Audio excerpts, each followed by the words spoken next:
The hall is almost silent. Only the soft crackle of tallow candles breaks the air, their smoke twisting like thin ghosts toward a vaulted ceiling lost in shadow. Wooden benches line the walls, polished by centuries of waiting. Beneath the heavy beams, the scent of wax and damp stone mingles with something older, fear, perhaps, still lingering in the mortar. Here, justice once spoke in whispers, and every whisper carried the weight of eternity. They called it a court, but it was closer to a chapel. The cross stood above the judge's chair, reminding all that verdicts were not merely legal but divine. A man accused did not face a set of laws, he faced heaven itself. And when he opened his mouth to speak, he was expected not to defend himself but to surrender. Truth, in that age, was not discovered. It was revealed through ritual, through suffering, through the trembling voice of confession. The idea was simple. God already knew the answer. The trial was merely the stage upon which the soul revealed what the body had tried to hide. In the flicker of candlelight, we can almost see them, the peasants with dirt under their nails, the merchants clutching their caps, the priests watching from the gallery. Each heart thudding against ribs, wondering who would be next to kneel before the bench. To accuse was easy. To deny was dangerous. A single rumor could bloom into damnation. And in this world, silence was not protection. It was defiance. Those who stayed silent were said to hide the devil in their throats. The laws themselves were written not on parchment alone, but in the bones of belief. Every theft, every oath broken, every forbidden word carried the echo of original sin. To harm another was to wound God's order. To lie was to insult his truth. Punishment, then, was never just revenge. It was purification. The whip, the stock, the gallows. These were not instruments of cruelty, they said, but tools of mercy. Pain washed the soul clean. The condemned, writhing beneath the eyes of the crowd, were not being destroyed, they were being redeemed. It is hard for us to imagine such certainty. We live in an age where truth can be negotiated, where law is a human invention, revised and repealed. But in those candlelit chambers, doubt itself was sin. To question was to rebel against the hierarchy of heaven. A judge did not interpret evidence, he interpreted signs. A stumble in speech, a twitch of the hand, a drop of sweat, each might reveal a hidden guilt. Even animals were tried. A pig that killed a child could be hanged, its death a sacrifice to restore divine balance. Justice was a performance, and everyone, from executioner to onlooker, played a part. Still, beneath the surface of faith, something uneasy stirred. Not everyone believed that punishment cleansed the soul. Some whispered that suffering only multiplied the darkness. But such thoughts were dangerous. Better to bow, to confess, to let the lash write forgiveness into flesh. The church taught that pain was temporary, while sin was eternal. Yet, for those whose cries filled the night, the difference must have seemed very small. Imagine the accused standing barefoot on cold stone, his breath clouding the air. The clerk reads his name, the list of transgressions, blasphemy, theft, witchcraft, doubt. Each word lands like a stone dropped into a well. Behind the bench, the priest murmurs a prayer. May truth be revealed. But truth in that hall was elastic. A man could confess under duress, retract in fear, and still be condemned. His words were less important than their usefulness. Once spoken, they belonged to the court, not to him. They became evidence of divine will, even if torn from him by agony. The crowd shifts, murmurs. Some cross themselves, others avert their eyes. They do not see a neighbour, they see a lesson. The condemned body becomes a sermon, teaching obedience through spectacle. And when the sentence falls, the hall exhales. Justice has been done, balance restored. For one moment, order returns to a world forever teetering on the edge of chaos. The candles flicker, the wax runs down, the silence begins again. But if we listen closely, there is another voice beneath that silence. The quiet tremor of those who were never allowed to speak. The women accused of witchcraft for tending herbs. The farmers fined for taking wood from the Lord's forest. The heretics whose only crime was reading the wrong text. They too sought justice, but found only ritual. To be heard was to be guilty. To be saved was to suffer.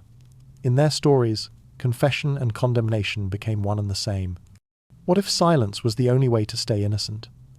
The question lingers like smoke in the rafters. Perhaps some refused to speak, not out of pride, but out of mercy for themselves, or for the truth itself. For once words entered the record, they could never return to innocence. The parchment absorbed them, sealing them forever beneath wax and seal, binding them tighter than any chain. Even now, the logic feels both alien and familiar. We no longer burn heretics, yet we still crave confession. We still seek to cleanse guilt by naming it, exposing it, watching it fall. The stage has changed, the torch is replaced by cameras, but the ritual remains. Somewhere inside, we still believe that truth must be painful to be pure. The narrator's voice softens, as if walking backward through time. The hall dissolves into mist, its echoes blending with the hum of modern life. The candles fade, replaced by the glow of screens. And yet, beneath the layers of centuries, the pattern endures. Belief shaping justice, fear shaping belief. Perhaps what we call progress is only a subtler theatre, a new way of proving our innocence to forces we no longer name. In the Middle Ages, they feared the devil's whisper. Today, we fear being unheard. Their silence was fatal. Ours is voluntary. Still, the same question presses against the dark. Who decides what truth is worth confessing? The hall of judgment may have crumbled, but its shadow remains stretching across courthouses, churches, and hearts. The candles have gone out, yet the scent of wax lingers, faint but persistent, in the memory of the world. And as the last echo fades, we step toward the next chamber of this ancient ritual, where fear becomes performance and punishment becomes art. The theatre of judgment is about to open its doors once more. The candles are fewer now. Their flames tremble as though afraid of their own light. Somewhere in the distance, a bell tolls once slow, uncertain, like a heartbeat echoing across the stone corridors of time. The hall of judgment has emptied, yet the air remains heavy, as if the past still waits to be heard. It is here that fear was born, not the sudden kind that comes with danger, but the quiet, disciplined fear that teaches obedience. It was the fear of being seen by something unseen, of being weighed by invisible hands. In the Middle Ages, justice did not need evidence. It needed faith. A man's fate rested not on proof, but on divine revelation. They believed that God himself would expose the guilty and protect the innocent. If one doubted that, one doubted heaven. And so, doubt became the first crime of all. There were many ways to summon the will of God.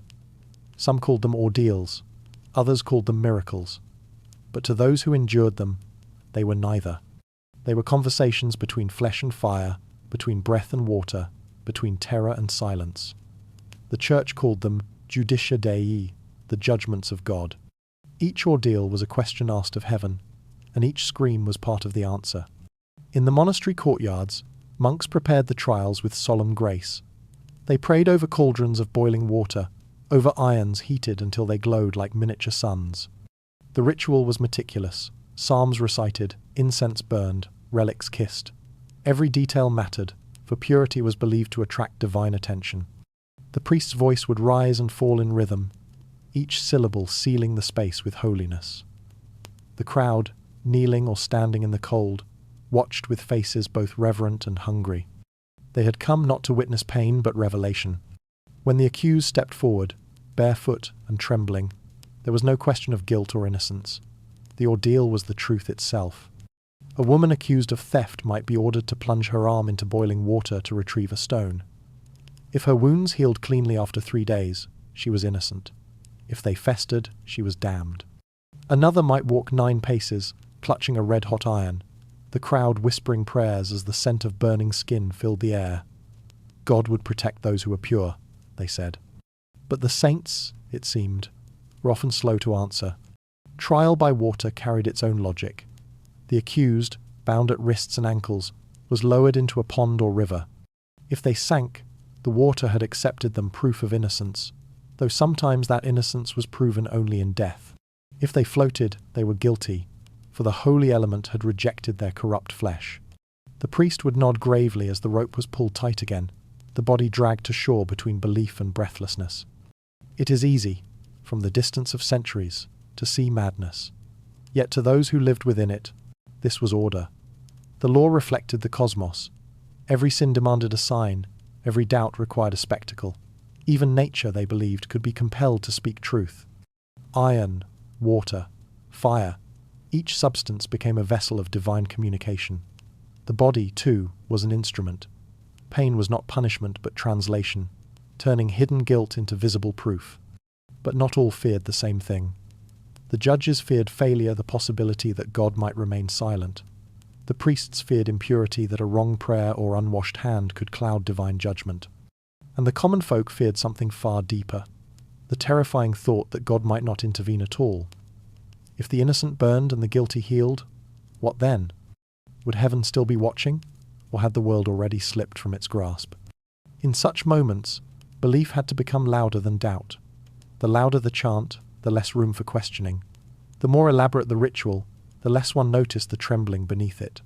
Fear was not a flaw of the system, it was the system. It bound the judge to his robes, the priest to his prayers, and the accused to the stake. It was the glue that held the medieval world together, the fear of falling out of favour with heaven, of being erased from the chain of meaning that linked earth to eternity. The ordeals themselves were not confined to the poor. Knights and nobles, too, sometimes faced divine judgment. A warrior, accused of betrayal, might be challenged to single combat trial by battle, they called it. Two men would fight before the eyes of God, believing that the Almighty guided the victor's sword. But beneath the clang of steel, a quieter truth persisted. Victory belonged not to the righteous, but to the strong. Even in faith, hierarchy endured. The Church claimed it did not invent these ordeals, it merely sanctified them. Before the cross, there had been pagan trials, ancient customs where rivers, stones, and fire decided fate. Christianity had simply given them a new vocabulary. The heathen spirits were renamed angels, the old gods became instruments of the one true God, yet the rhythm remained unchanged. The human need to believe that suffering could reveal truth transcended doctrine. It was older than the Church, older than law itself. In the dim light of the cathedral, the people found comfort in predictability. The rituals were cruel, but they were also familiar. A world governed by divine will was a world without chaos. Every death had meaning, every verdict a place in the grand design. To live without that structure was to face an abyss of uncertainty, and so they clung to fear as if it were faith itself. It was easier to believe that God chose who burned than to believe that no one was choosing at all. But the cracks began to show. There were cases where the signs betrayed expectation. A thief healed miraculously, only to steal again. A widow drowned in innocence. A priest's hand blistered during the blessing of iron. Whispers began to circle through towns and monasteries. Perhaps the ordeals were not the voice of God, but the echo of human desperation. Yet such whispers were dangerous. To question the ritual was to question the order of the world. And so the whispers became confessions, and the confessors became the accused. In one chronicle, a monk wrote that he feared the silence more than the screams. "For," he said, "when the screams end, I know heaven has spoken, but when there is only silence, I do not know who listens." That silence spread like a shadow through the centuries. What if heaven refused to answer? What if every ritual was only a mirror, reflecting our own fear back to us? They said God would reveal the guilty. But what if he stayed silent? The question, once whispered, never quite disappeared. The Church responded by refining its methods. The ordeals continued, but now they were wrapped in stricter liturgy, more controlled, more sacred. The language of faith grew heavier, the ceremonies longer, as though verbosity could drown uncertainty. Every act of judgment became a script, each line rehearsed to protect the fragile illusion that heaven still watched. As centuries passed, the rituals grew more elaborate. The tools of justice were polished, codified, sanctified. The Church kept records of every wound, every scar, every miracle. The body became a ledger of faith. In this theatre of pain, truth was not spoken, it was displayed. The flames did not need to prove innocence. They needed to prove that the world still had meaning. Yet there were crimes that no ritual could touch, crimes that could not be confessed because they could not be named. Blasphemies of thought, of doubt, of hidden knowledge. The Church feared these most, for they threatened the very language through which faith controlled the world. A heretic might speak words so dangerous that even repentance could not cleanse them. To confess such a thought was to give it life. Better, then, to die in silence. Better to burn than to name the unnameable. And so began the age of invisible crimes, the age where silence itself became guilt, where even the desire to understand was seen as rebellion. These were not crimes of the hand or tongue, but of the mind. The accused no longer stood before fire or water. They stood before the mirror of belief, accused by their own hearts. Fear no longer needed iron or flame. It lived inside the soul. As we stand at the threshold of that transformation, the hall of judgment fades once more. The candles gutter, one by one, until only a faint red glow remains. The air hums with the memory of voices, some praying, some screaming, some simply waiting for a sign that never came. In their silence, we can almost hear the moment history changed, when faith ceased to be protection and became surveillance, when truth became too dangerous to speak aloud. The age of ordeals would give way to something colder, more organized. Fear would not vanish, it would evolve. The church would learn to choreograph it, to shape it into ritualized control. Trials would become performances, judges their directors, and punishment their stage. The world would no longer burn to prove belief. It would burn to preserve authority. And so, as the last candle dies, we step quietly into the next chapter of the story, the one where fear no longer needs miracles, because it has learned to govern by itself. The theatre of punishment awaits. Morning came early in medieval towns, not with birdsong but with bells. The sound rolled through crooked streets and across wooden bridges, calling the people not to prayer but to spectacle. Merchants shuttered their stalls, mothers held their children close, and farmers left their carts half unloaded, all drawn by a single magnet of curiosity: the scaffold. Beneath the open sky, it waited a wooden platform raised above the crowd like a stage. The gallows creaked softly in the wind, its ropes swaying with the same rhythm as the tide. They came to watch a man die, and left believing they were pure. In those days, justice was not hidden behind walls. It was performed. Every punishment was an event, every execution a ceremony. The town square became a moral theatre, where sin and virtue played their endless parts. The condemned was the actor, the crowd, the audience, and the judge, the unseen playwright. There was no curtain to fall, no applause to give, only silence and the faint rustle of bodies pressing closer, eager to witness the moment where flesh met eternity. The air would fill with sound long before the executioner arrived, murmurs, prayers, and laughter all blending into one uneasy chorus. Some wept, others sold bread and wine to those who waited. Children climbed barrels for a better view. Priests stood by the steps, whispering last rites, while guards held the crowd at bay. But the crowd was never truly restrained. It pulsed with life, shifting and sighing as though feeding off the fear that hung in the air. The condemned would appear suddenly, led by soldiers or monks, eyes hollow, limbs trembling.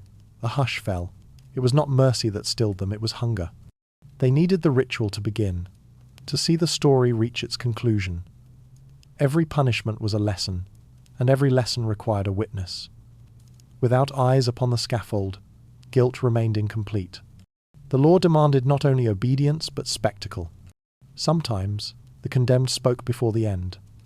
Their words were rehearsed, often dictated by the clergy. Confessions, apologies, declarations of faith. The voice would tremble, echoing through the air, and the crowd leaned in, not to hear forgiveness but to feel it wash over them. The sinner's repentance became their redemption. The flames or the blade were merely punctuation marks. The true cleansing came from watching. As long as someone else suffered publicly, they could go home believing themselves safe, cleansed by proximity to punishment. There was a strange intimacy in those moments. The condemned looked into faces he once knew: neighbours, rivals, perhaps even friends. They stared back, caught between pity and fear. No one dared turn away. To look away was to risk suspicion. Better to be seen watching than to be thought sympathetic. And so the people stayed, eyes fixed, hearts divided, whispering that the sentence was just, that the world was fair, that this death restored balance. The executioner, hooded or barefaced, moved with quiet precision. His hands, steady from practice, were instruments of the law.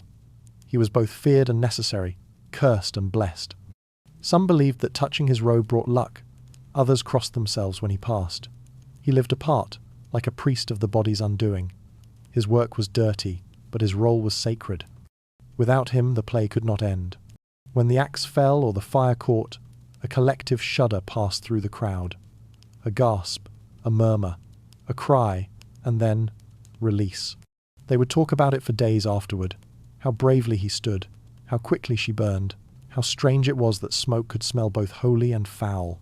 The punishment became a story, retold and reshaped until it no longer belonged to the condemned. It became a parable, a warning, a tale to keep children obedient and adults afraid. And yet, beneath the pious murmur of approval, another feeling stirred fascination. There was beauty, even poetry, in the theatre of pain. The slow procession to the scaffold, the prayers, the rising smoke, it was ritual art, grim but precise. The church had long understood this. They knew the human heart needed images, not words. Suffering was the scripture that all could read. Execution grounds stood at the edges of towns on hills, crossroads, or bridges where everyone passed. The sight of a gibbet swaying in the wind was a silent sermon. The crows, black against the sun, were its choir. Bones bleached in daylight, each one a letter in the language of fear. The message was simple and unforgettable. This could be you. And because it could, life seemed precious again. In that paradox lay the true genius of the spectacle. Death terrified, but it also comforted. It reminded people that justice was watching, that order still ruled chaos. The condemned body was not merely punished, it was offered. It became a vessel of meaning, a symbol upon which others projected their own safety. The people left the square lighter, almost serene. They would eat, trade, and pray again, cleansed not by virtue but by witness. The ritual had done its work. But there were those who watched differently. Some saw not divine justice but human cruelty disguised as holiness. A few whispered that the scaffold was not a stage of morality, but of power. Each execution reinforced hierarchy, the ruler's authority written in flesh. The spectacle was less about sin and more about submission. To see a man die was to remember who controlled life. The church, too, understood this balance. Sermons were timed with punishments, confessions broadcast through executioners' hands. The sinner's repentance glorified not mercy, but the institution that allowed it. Every rope tightened, every torch lifted, reaffirmed the order of things, kings above men, priests above kings, God above all. And beneath them all, the crowd, kneeling in awe, unaware that they were part of the same performance. Still, the spectacle could turn. There were days when sympathy rose unexpectedly, when a condemned soul spoke with such calm that the crowd hesitated. A woman accused of witchcraft might sing a hymn as the flames reached her feet. A thief might forgive his executioner before the blade fell. In such moments, the ritual faltered. The play lost its script. The audience, caught between faith and compassion, felt the tremor of doubt. For a heartbeat, they saw not sin, but humanity, and that glimpse was dangerous. The authorities feared those moments. Too much pity could unravel the structure of fear, so executions became louder, grander, more public. Trumpets blared, banners waved, proclamations were read. The noise drowned reflection. The theatre had to stay louder than conscience. The line between faith and cruelty blurred until it no longer mattered which side one stood on. All that remained was the rhythm of punishment, predictable, reassuring, relentless. By the late Middle Ages, the scaffold had become as familiar as the church door. It was where the moral drama of the world played out again and again. Children grew up watching it. Lovers met beneath its shadow. Beggars found audiences there. It was the heart of public life, the pulse of collective belief. Yet, as the centuries turned, the spectacle began to reveal its own emptiness. The crowds came out of habit, but the awe was fading. The rituals that once bound them now merely entertained. Some chroniclers noted it with unease, people laughing during hangings, selling souvenirs of rope and ash, turning tragedy into pastime. The sacred had become carnival. The boundary between justice and amusement blurred, and when that happened, the scaffold lost its sanctity yet gained something more dangerous. It no longer needed belief to function, it needed only attention. Perhaps that is the oldest pattern of all the gaze that turns pain into story, the audience that hungers not for truth but for catharsis. The scaffold's echo did not vanish with the fall of empires, it merely changed stages. Today, the platforms are digital, the audience is global, but the ritual remains eerily familiar. We still gather to witness downfall, to cleanse ourselves through the spectacle of another's shame. The camera has replaced the gallows, the crowd's murmur replaced by comment threads. But the feeling, the strange mixture of pity and relief survives. As long as someone else falls, we remain upright. As long as someone burns, we feel pure. The square is empty now. Only the wooden frame remains, blackened by countless fires. The wind moves through it softly, like a final breath escaping history. Yet if one stands quietly, the echoes return the prayers, the cries, the trembling applause of conscience disguised as devotion. And beyond that silence lies something colder, waiting to be revealed. The truth that these public acts were never simply moral lessons, but deliberate instruments of control. The scaffold was not only theatre, it was policy. Behind every rope and flame stood someone who benefited from the performance. And as we step into that shadow, the stage of shame gives way to the machinery that built it, the hidden politics of punishment. The scaffold is empty now. The crowds have gone, leaving only the trampled mud and the echo of their murmurs. Smoke drifts lazily upward, thin as memory. But the story does not end when the body falls, it begins again, in chambers where air smells not of ash but of parchment and ink. For justice, in the Middle Ages, was never only about punishment. It was about control. Behind every lash, every pardon, every prayer for the condemned, someone was keeping score. They called it mercy. But mercy, in those days, was not an emotion. It was a performance. When a king pardoned a thief or spared a heretic, the act was not born of compassion but calculation. To forgive was to remind the world that power could do what it pleased, that the same hand which killed could also save. It was an exquisite kind of cruelty. The condemned's life dangled not by rope or sword but by royal whim. Letters of clemency were drafted by scribes in candlelit rooms, sealed with wax still soft from the heat. Each carried the scent of both grace and threat, for to be forgiven was to owe the one who forgave. In this theatre of authority, mercy became the most refined weapon of all. Executions were meant to terrify, but pardons humiliated. To spare a man after dragging him to the edge of death was to remind him and everyone who watched that his survival was not his own doing. His body might be free, but his soul remained in debt. He would kiss the king's ring, weeping gratitude, while the crown gleamed like a halo above him. The crowd would sigh, moved by the spectacle of kindness. Yet deep down, they understood the message. Mercy was a mirror of dominance. When forgiveness becomes power, who dares to be innocent? The Church perfected this paradox.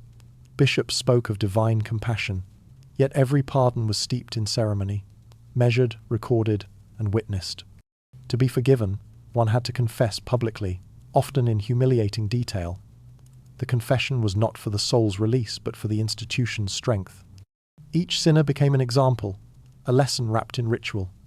Penance replaced punishment, but both served the same end: submission. A whipping behind monastery walls was quieter than a hanging in the square, but the logic was the same. Pain proved obedience, and forgiveness confirmed control. The monasteries kept lists, ledgers of transgressions, payments, indulgences. A coin could shorten time in purgatory. A pilgrimage could erase a sin. The trade was sacred and lucrative. To the common people, mercy became currency. The poor offered prayers, the rich offered gold. Salvation was negotiable, and forgiveness could be signed, sealed, and delivered. Behind every miracle of clemency stood an economy of souls. Even kings paid for redemption. Chronicles tell of monarchs who ordered grand acts of mercy to mark holy days or victories in battle. Pardons were proclaimed from balconies, their words drifting through the streets like blessings. The condemned were released, families reunited, chains unlocked. The people cheered, grateful for their ruler's grace. But each spectacle was designed with precision. A king's mercy was never random. It was timed for maximum awe. The people saw a savior. The advisors saw a strategy. Every act of forgiveness strengthened the crown's image as God's reflection on earth. The irony, of course, was that true mercy required equality. Yet medieval mercy thrived on hierarchy. One could only forgive from above. The priest forgave the peasant, the lord forgave the servant, the monarch forgave the multitude. To extend pardon was to affirm the distance between the forgiver and the forgiven. Mercy was not meant to heal. It was meant to remind. And so, even compassion became a form of control. There were moments when mercy turned darker still. Some condemned prisoners were spared, only to face a lifetime of servitude. Others were released, then paraded through the streets wearing marks of their crime-branded flesh, missing fingers, shaven heads. These were living trophies of benevolence, reminders of the power that could destroy yet chose not to. The mercy that saved them was more terrifying than death itself, for it forced them to live as symbols of obedience. In royal courts, mercy could also be weaponized against rivals. A noble forgiven by the king could never again claim independence. Gratitude bound tighter than chains. To refuse mercy was unthinkable. To accept it was surrender. Thus, forgiveness became diplomacy, a language of soft domination. To the people watching from afar, it seemed divine. To those trapped within, it was the quietest kind of tyranny. The Church wove this logic into the very fabric of faith. Confession and absolution became sacraments of dependence. The sinner knelt, not just before God, but before the institution that claimed to speak for him. To be absolved was to accept the Church's authority. To doubt it was to risk damnation. Mercy was not simply given, it was administered, and its administration required witnesses, rituals, and obedience. Imagine a penitent kneeling before a bishop, his confession whispered, his tears genuine. The bishop raises a hand, offers absolution, and the air shifts. The sinner feels lighter, cleansed, reborn. Yet the bishop knows, and perhaps the penitent senses, that the forgiveness is conditional. It depends on compliance, on continued loyalty, on the unspoken agreement that the hierarchy remains untouched. Even God's mercy, it seemed, had paperwork. There were also letters gratia regis, the royal pardons, ornate documents adorned with saints and seals. They travelled from palaces to prisons, carried by couriers in the dead of night. For those awaiting death, their arrival was a miracle. Some kissed the parchment before reading it. Others tore it apart, unable to bear the weight of gratitude. These letters were written in Latin, in the language of the divine and the elite. To receive one was to be touched by heaven, but also to be reminded that heaven had a bureaucracy. At times, mercy became theatre. On feast days, kings would pardon prisoners in public squares. The condemned were brought forth, trembling, surrounded by guards. The king's herald read their crimes aloud, each sin echoing over the crowd. Then, with a gesture, a raised hand, a nod, the monarch spared them. The crowd erupted in cheers. Priests lifted their hands toward heaven. And in that roar of gratitude, the ruler's power grew. But mercy could also betray the forgiver. Too much leniency invited suspicion. A king too merciful risked being seen as weak. A bishop too compassionate risked heresy. Mercy had to be rationed, its timing precise, its recipients chosen carefully. It was never truly free. It was a calculated expenditure of authority. Even in forgiveness, rulers remained accountants. In private, some doubted the morality of it all. A few monks wrote that mercy given from pride was worse than cruelty. Others whispered that no man should wield the power to absolve another. But such thoughts were dangerous. The idea that forgiveness should belong to conscience, not crown, threatened the entire system. And so the question remained buried beneath centuries of ceremony. Could mercy exist without control? The contradiction was never resolved. Instead, it was perfected. Mercy and punishment became two halves of the same design, one visible, one hidden. The execution displayed authority through fear. The pardon displayed it through grace. Both reminded the world who commanded destiny. In the end, there was no true kindness in either. The same hand raised in blessing could just as easily return to strike. As the narrator's voice softens, the scene fades to another chamber. This one quieter, deeper, filled with the scent of dust and ink. Here lie the records, scrolls of names, seals, signatures, crimes forgiven, crimes forgotten. The parchment crackles like dry leaves when touched. Some of the ink has faded, some remains dark as blood. Each document is a relic of power disguised as virtue. Each seal, a reminder that mercy, once written, becomes law, and law, once sanctified, cannot be questioned. The candles burn lower. Outside, the wind carries the faint hum of bells from distant cathedrals. For a moment, it almost sounds like prayer. But listen closely, beneath the reverence is the steady rhythm of governance, the heartbeat of a system that learned to sanctify control. The audience is left to wonder whether mercy ever truly existed, or if it was always just another mask worn by those who feared losing power. Soon, this mask will slip. Behind the ceremonies, behind the letters and blessings, another truth is waiting, one written not on parchment, but in secrecy and shadow. Mercy, after all, was only the surface. Beneath it, something mechanical was at work, the machinery that recorded, categorized, and measured every soul. And as the light fades on this chapter, we follow that faint scratching of quills into the next, into the hidden rooms where mercy became method and forgiveness became surveillance. The mask of mercy falls away, revealing the secret machinery beneath. The room is small, but it feels infinite. Its walls, thick as fortress stone, drink in every sound until even breath seems guilty for existing. A single candle burns on a table cluttered with parchment, wax, and quills, its flame bending in the draught like a servant bowing before unseen authority. This is not a courtroom, not even a chapel. It is the quiet heart of a machine that learned to turn faith into fear. Here, beneath the vaulted sanctuaries of God, the Inquisition began to watch. They said they were searching for truth, but truth itself was on trial. At first, it began with questions. Gentle ones, whispered behind doors closed to the world. But each question had an edge. Do you believe what the Church teaches? Have you heard rumors of heresy? Who among your neighbors prays too softly? The Inquisition was not only an institution, it was a way of listening.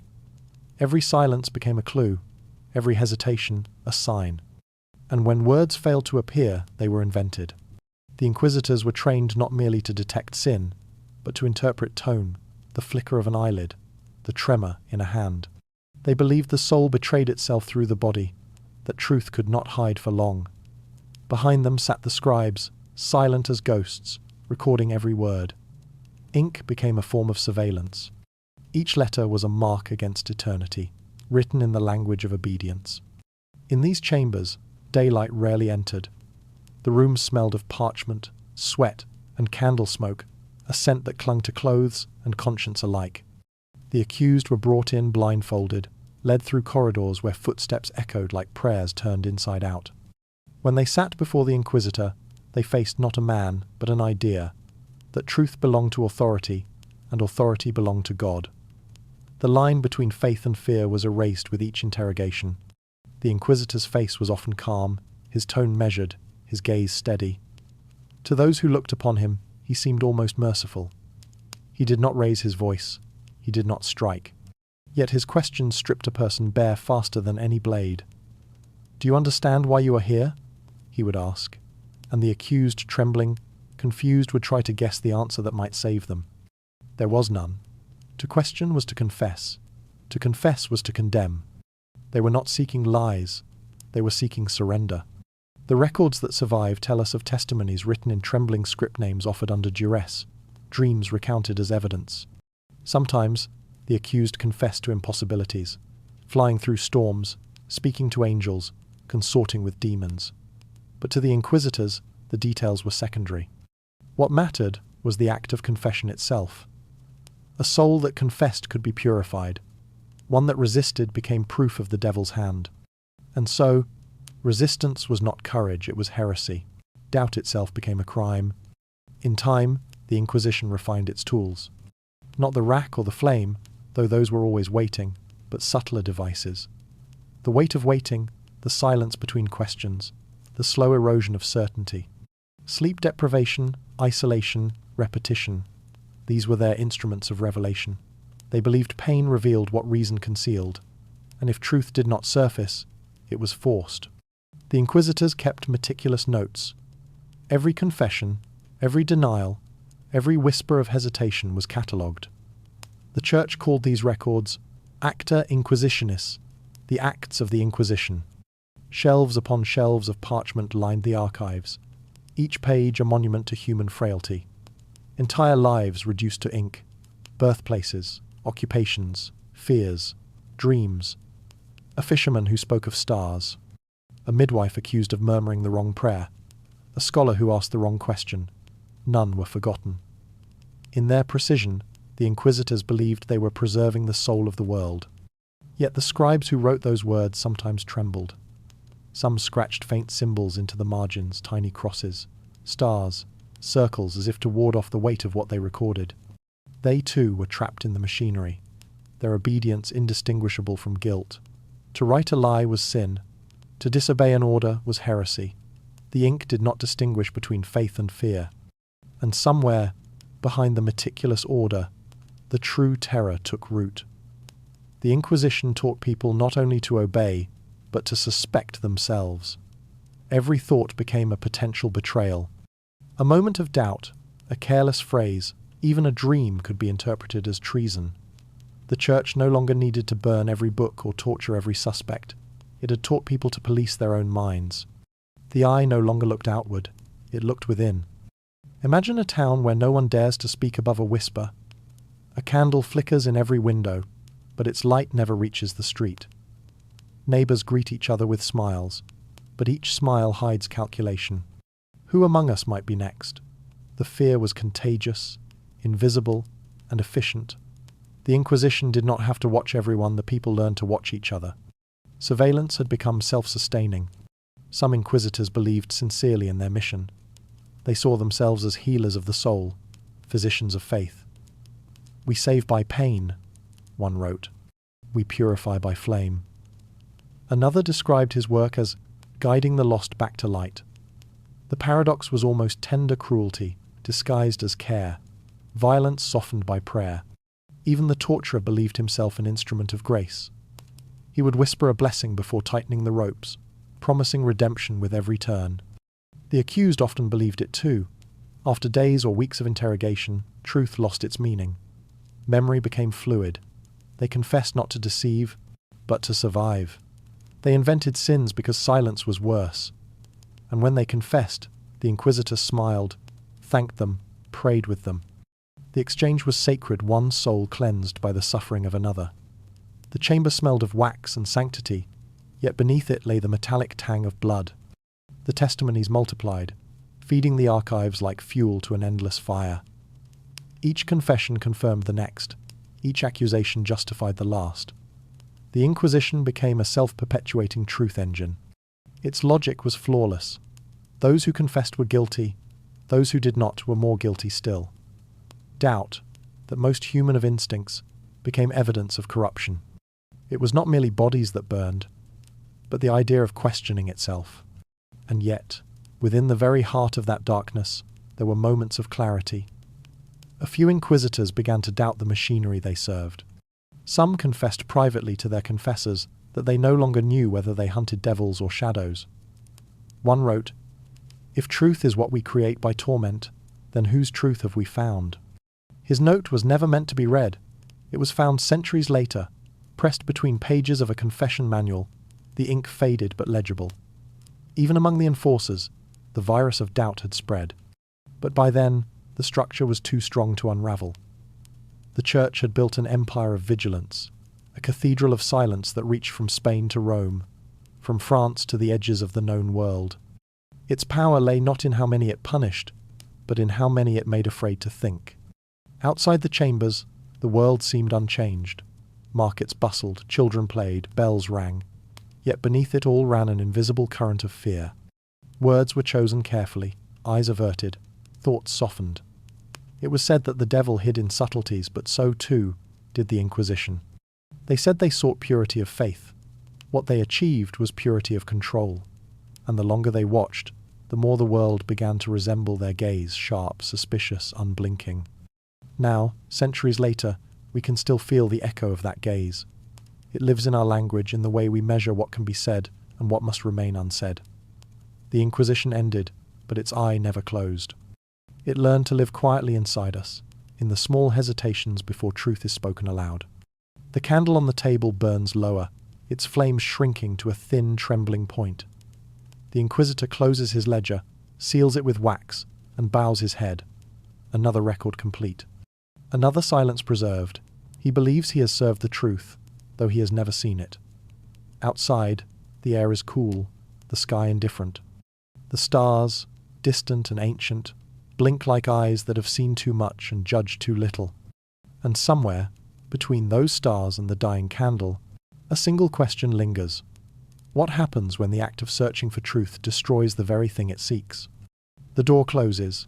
The chamber darkens, and as the sound fades, we move deeper still into a world where thought itself becomes dangerous, where heresy is no longer spoken but imagined. The candle gutters, and the chamber breathes again.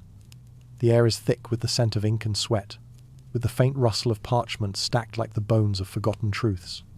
Outside, night presses against the stone, heavy and silent.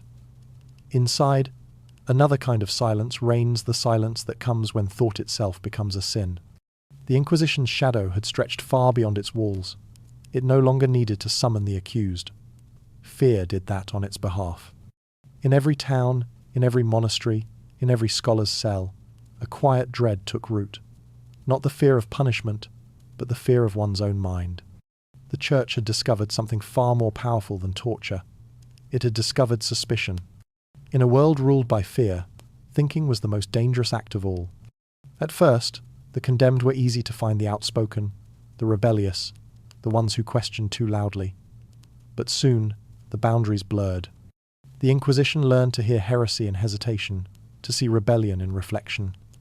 A scholar pausing too long before answering could be accused of doubt. A healer using herbs without church sanction might be called a witch. A mystic who spoke of visions not approved by doctrine became a heretic by default. The battlefield had moved inward, no longer fought with swords or fire. The war now raged in the mind, a war between faith and curiosity, between revelation and reason. It was an impossible choice: to remain silent and die inside, or to speak and die publicly. For those who thought too deeply, both fates led to the same end. Books became dangerous, words turned into traps. The written page, once a sanctuary, became an accomplice to accusation. The Church's reach extended even to libraries, those temples of thought that had dared to preserve voices outside its control. Monks, who had once illuminated manuscripts with gold leaf, now illuminated them with fear. Before copying a text, they prayed. Before binding it, they confessed. Each letter they wrote could condemn them if read by the wrong eyes. In monasteries and universities, whispers travelled faster than ink. Hide your pages. Burn your drafts. Erase the margins. Scholars buried their work in walls, sealed it beneath floorboards, or scattered it across regions under false names. Some disguised their words as prayer, layering meaning beneath hymns and parables. Knowledge became a code, wisdom a contraband language spoken only in twilight. But still, the fires came. They began with the books. The Inquisitors called them seeds of corruption, vessels for ideas too wild to contain. In town squares and churchyards, piles of manuscripts were set ablaze. The flames danced hungrily, devouring the inked voices of centuries. Letters curled, words split apart, meanings evaporated into smoke. The air filled with the faint scent of burning vellum and oil, a perfume of vanishing memory. The crowd watched solemnly, believing that truth was being purified. They did not realize it was being erased. One chronicler wrote of a scholar who stood among the onlookers, his life's work consumed before his eyes. "I saw my thoughts rise into the sky," he wrote, "and vanish like breath in winter." His crime was curiosity. He had asked how the stars moved, why shadows lengthened, whether the earth itself might be older than men believed. For such questions, he was imprisoned. For such questions, others died. The Church called these acts mercy. To burn a book was to save the soul of the writer, to spare him the eternal flames of hell by giving him a taste of it on earth. Each pyre was a sermon, each spark a warning. And yet, beneath the chants and prayers, something else flickered: fascination. The very act of destruction revealed how deeply they feared what could not be unlearned. Because the Inquisitors, too, were human. They read the forbidden texts before they burned them.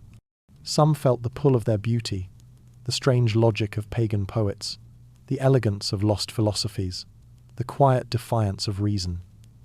They destroyed what they secretly admired. They feared what they could not resist. It was not only sin they hunted, but reflection of themselves in the mirror of thought. The idea of heresy evolved. It was no longer tied to worshipping false gods or practicing dark rites. It became something smaller and far more intimate, a way of seeing, a doubt whispered in solitude, a theory scribbled in margins, a feeling that the world was wider than the Church's walls.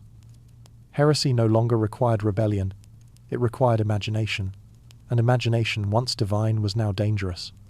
In towns and villages, suspicion replaced conversation. People learned to speak without meaning, to pray without faith, to nod without agreeing.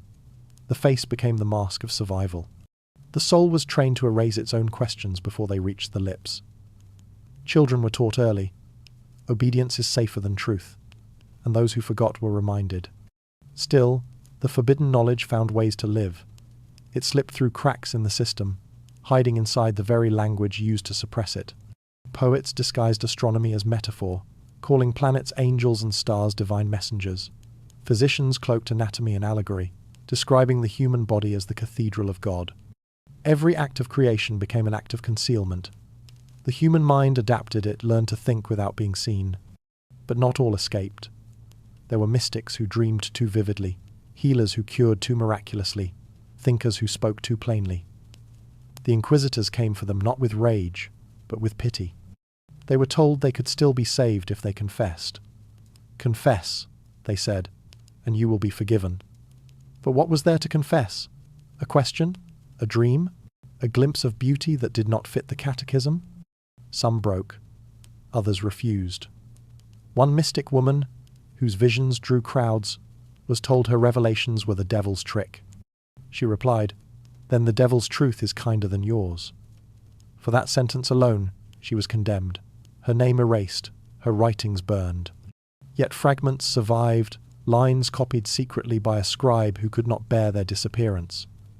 They were found centuries later, written in faint ink between the pages of a psalter. "There is light," she wrote, "that cannot be excommunicated." Those who witnessed her death described it in whispers, the calm in her eyes, the silence as the flames rose. They said the fire hesitated, as if listening, and in that hesitation, even the Inquisitors trembled. For a moment, faith and fear looked identical. The burning of books continued, but something had changed. The world was learning that destruction could not unmake an idea. Each page that turned to ash became seed and symbol. The fire that consumed knowledge also spread it. Rumors, stories, forbidden thoughts carried by travelers and merchants, by memory and song. The very attempt to silence heresy became the reason it survived. Yet, the Inquisition's greatest triumph was not what it destroyed, but what it taught. It convinced generations that knowledge must serve power, that curiosity must kneel before faith. It drew invisible borders inside the human mind and called them sacred. Those who stayed within them were safe. Those who stepped beyond were lost. The body could be imprisoned, the book could be burned, but the idea of obedience, that most silent doctrine, endured. Even now the echoes remain. Every time a thought is softened before it is spoken, every time a question is left unasked, a shadow of that ancient fear moves through us. The fire is gone, but the lesson survives. Think carefully, or be consumed. The candle on the Inquisitor's desk burns lower, its light trembling on the edge of extinction. The scribe closes another record, seals another confession, and files it among thousands. He believes he has preserved order, but in truth, he has preserved silence. The flame flickers once, then dies, and the darkness feels oddly complete, as if the absence of light has become its own kind of faith. Outside, dawn approaches. Somewhere, in a hidden chamber, a scholar unrolls a forbidden scroll by the faint light of morning. His hands shake, not from cold, but from wonder. The words, long thought dead, whisper again. Knowledge has survived the night. It always does. And as the first rays of sun touch the stone walls of the city, the story begins to shift away from institutions and archives, toward the people who lived and died beneath their shadow. For history, like truth, is never silent for long. The voices of the condemned are waiting. They found her before dawn. Mist still clung to the fields, veiling the cottages in a silence that felt both merciful and cruel. She was kneeling by the stream, washing her hands in water so cold it turned her skin pale. Around her lay sprigs of thyme, willow bark, and wild poppy, the same herbs she had gathered every morning for years. Her neighbours said she healed the sick, comforted mothers, and prayed softly to angels no priest had ever named. But on that morning, she did not pray. She only stared at her reflection trembling in the water, as if she already saw what the day would bring. They came with ropes and lanterns, their faces half hidden by hoods. The priest stood behind them, his cross raised like a verdict already passed.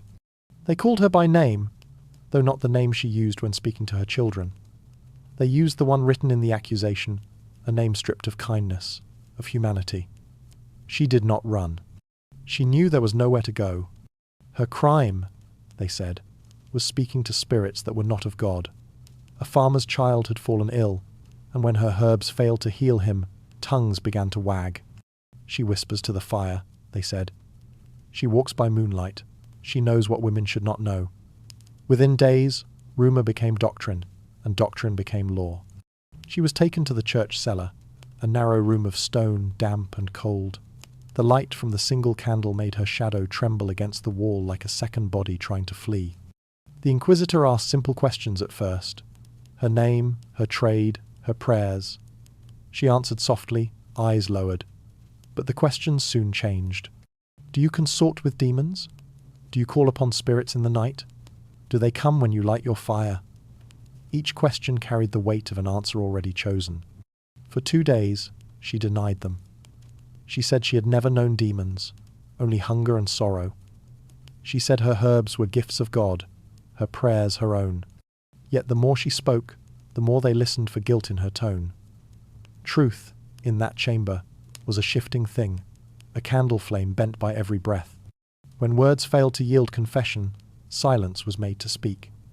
She was bound to a stool, her wrists raw from the rope. The Inquisitor did not shout. His voice was gentle, almost kind, as he urged her to remember. The devil is clever, he said. He hides his presence from the faithful. Perhaps he touched you without your knowing. She shook her head. He nodded as if to comfort her. We will help you remember. The help came in the form of fire.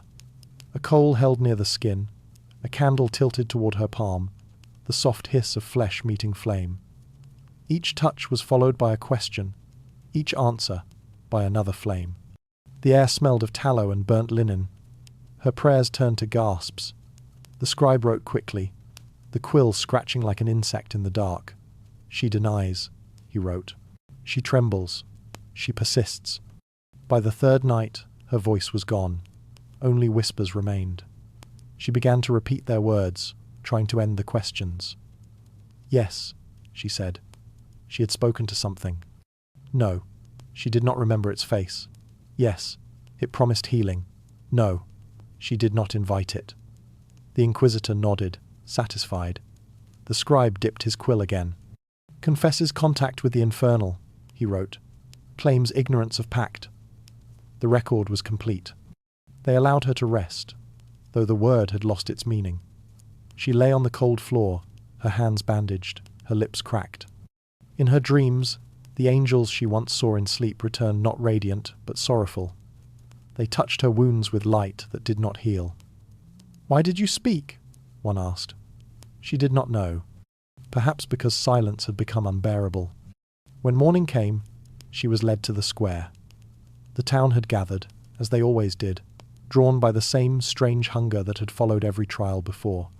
Children perched on barrels, old men leaned on canes, women clutched rosaries. The priest stood before the pyre, his voice echoing through the chill air. He spoke of purity, of sin purged by flame, of the mercy of salvation. The words rose like smoke long before the fire did. She did not hear them all. Her gaze was fixed on the horizon, where the first pale light of dawn touched the thatched roofs. She thought of her garden, the soft soil between her fingers, the sound of her daughter's laughter. A soldier tied her hands to the post. Her skin was too blistered to resist. Someone placed a wreath of straw upon her head, a crown of mockery that caught the light like gold. She was burned, the chronicles would later say, for the crime of witchcraft. But those who saw it knew the truth, even if they never spoke it aloud. She was burned for the crime of healing, for the crime of knowing, for the crime of refusing to be silent. When the flames took hold, she did not scream. She sang, or perhaps it was only the sound of air drawn through smoke, rising and falling like a hymn. The fire wavered as if uncertain. Some said they saw her face in the flames, calm as stone. Others swore that the wind carried her song long after the pyre was ash. The Inquisitor turned away, his duty fulfilled. The scribe closed his ledger, and marked the page with a single word: purified. But the town did not feel clean. That night, the smoke from the pyre drifted through the streets, clinging to doorways and windows. It entered homes like a curse that could not be named. Children dreamed of firelight and wept in their sleep. Mothers washed their hands twice before touching their babies. The priest prayed longer than usual. And in the fields, where her herbs once grew, nothing sprouted that spring. Years later, her name was forgotten, as intended.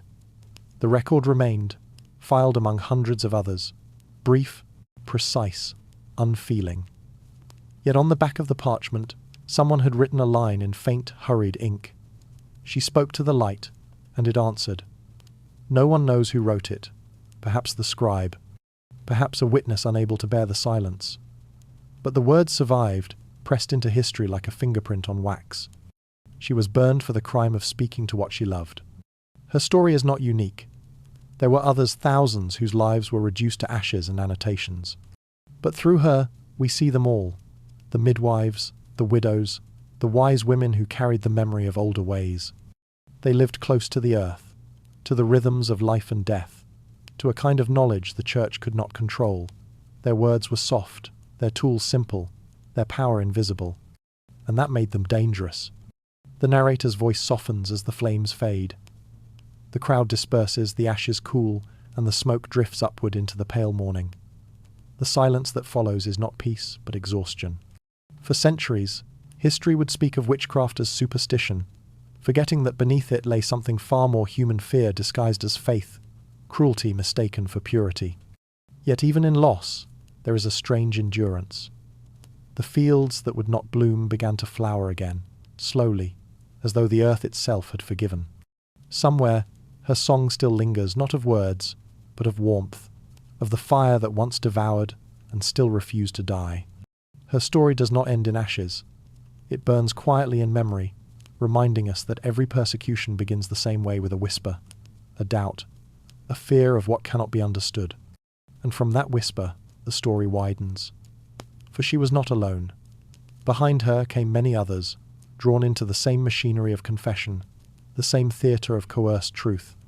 As her smoke fades into the distance, the narrative turns from one woman's silence to the countless voices that followed, each one forced to confess what they never believed.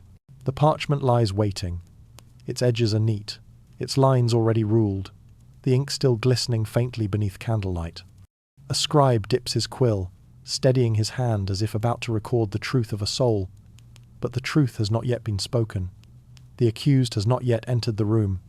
Outside, footsteps echo in the corridor, chains whispering softly like beads in prayer. Inside, the confession is ready to receive a name. When truth is written before you speak, can you ever be innocent? The Inquisition had perfected the art of certainty. Each confession was both prophecy and verdict, a script shaped long before the first question was asked. The Inquisitors believed that sin was inevitable, and confession was its cure. What they sought, then, was not discovery but performance, a ritual in which guilt was a foregone conclusion. The accused merely filled in the blanks left waiting for them. It was said that these documents began as templates, paragraphs copied from older trials, adjusted only by name and detail. The accused confesses to having been seduced by the enemy of light. The accused admits to casting spells, to defiling holy relics, to renouncing faith. The language never changed, only the bodies that bore it. Over time, the words hardened into a pattern as fixed as prayer. They became scripture, a faith in guilt so complete it required no evidence. The chamber itself was built to encourage confession. The walls were close, the air still, the candlelight relentless. The Inquisitor's tone was soft, his words rehearsed. He would ask gently, "Do you wish to save your soul?" The question, posed with such compassion, left no room for refusal. To deny guilt was to deny redemption. To confess was to return to the fold. Between damnation and obedience, there was no middle path. And so, the accused learned their lines. Some had heard them from others, who had stood before the same table, seen the same candle, smelled the same iron. They knew the phrases that pleased the Inquisitors, the tears that earned leniency. They spoke not to tell the truth, but to survive it. To say what was needed became an instinct stronger than belief. The Inquisitors, too, were trapped in their own ritual. They had been taught that every confession proved the righteousness of their cause. If guilt was universal, then their work was holy. To question a confession was to question God's justice, and that was heresy of the highest kind. So they wrote and rewrote the same stories, binding the living to the dead through ink and faith. The result was a strange harmony, a duet of fear and duty, performed endlessly across centuries. Victim and judge, each convinced they served the same truth, both kneeling before the same illusion. The scribes recorded everything. They wrote as if time itself depended on their precision. Each word, each tremor, each sigh was captured. The accused wept, one record reads. The accused fell silent. The accused praised God for being found out. There is a strange serenity in these lines, a rhythm that borders on poetry. To read them now is to feel the calm surface of horror, as if the act of writing had sanctified what it described. But the silences in these texts are louder than the words. Between the sentences lie moments erased from history, the breath before the first confession, the eyes that turned away, the hesitation before the quill began to move. These gaps are the true story, the places where the machinery of belief met the fragility of being human. Some inquisitors wrote their own reflections in the margins. She seems sincere, one noted. Yet her faith is weak. Another wrote, his confession came too easily, perhaps the devil aids him in deceit. Even doubt became evidence. The logic fed itself, devouring reason. The script of suffering required no revision. It always ended the same way. Outside the chamber, the world continued, bells ringing, markets bustling, children laughing in the distance. But within these rooms, time folded inward. Each interrogation was a rehearsal for eternity, every confession a miniature apocalypse. The victim's voice would tremble, fade, and finally surrender not to belief, but to exhaustion. When the words matched the script, the inquisitor would smile, relieved, as if harmony had been restored to the universe. They called it reconciliation.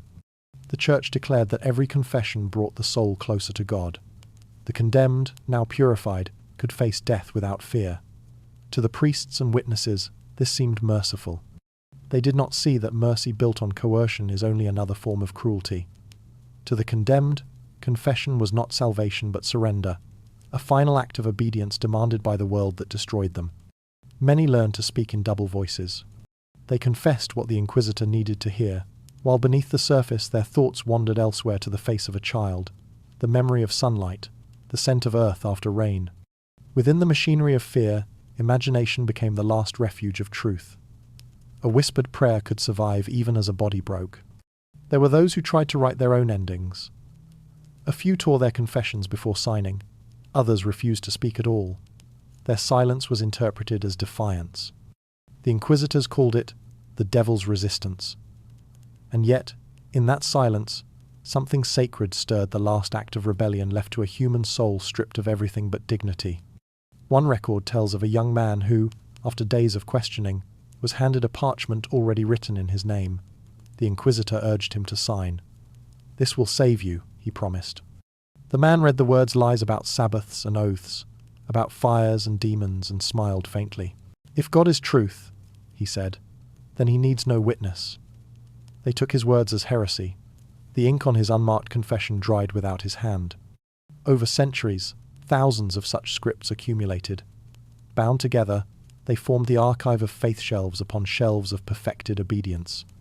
The Church guarded these documents as relics, proof that sin had been defeated by order. Yet in their uniformity, another truth emerged. They all sounded the same cadence, the same fears, the same prayers whispered beneath pain. Humanity had been translated into liturgy. To read these confessions now is to hear a choir of ghosts, each voice distinct yet indistinguishable, like waves repeating the same sorrow against the shore. Their words, though forced, still tremble with the remnants of self. Even under the weight of doctrine, they pulse with life's small, defiant sparks that the machinery could not fully extinguish. The inquisitors, too, left traces of torment. Some wrote to their superiors, asking for release from duty. One letter reads, "I have learned that when all are guilty, none are innocent. I fear I serve not heaven, but the habit of punishment." His request was denied. He died in his post, praised for his piety. The system absorbed even its own weariness. In this theatre of confession, the audience was unseen. Each performance was recorded for God, though he never appeared to applaud. The actors played their parts faithfully, the accused reciting guilt, the inquisitor reading salvation, the scribe writing history. The play always ended with absolution, but the curtain never fell. The script of suffering continued long after the bodies were gone. Now, centuries later, the pages remain fragile, brittle, yet eerily intact. They rest in vaults and monasteries, preserved by those who once believed in their holiness. Scholars read them under white light, tracing each stroke of ink, each Latin phrase, each trembling signature. They call it documentation.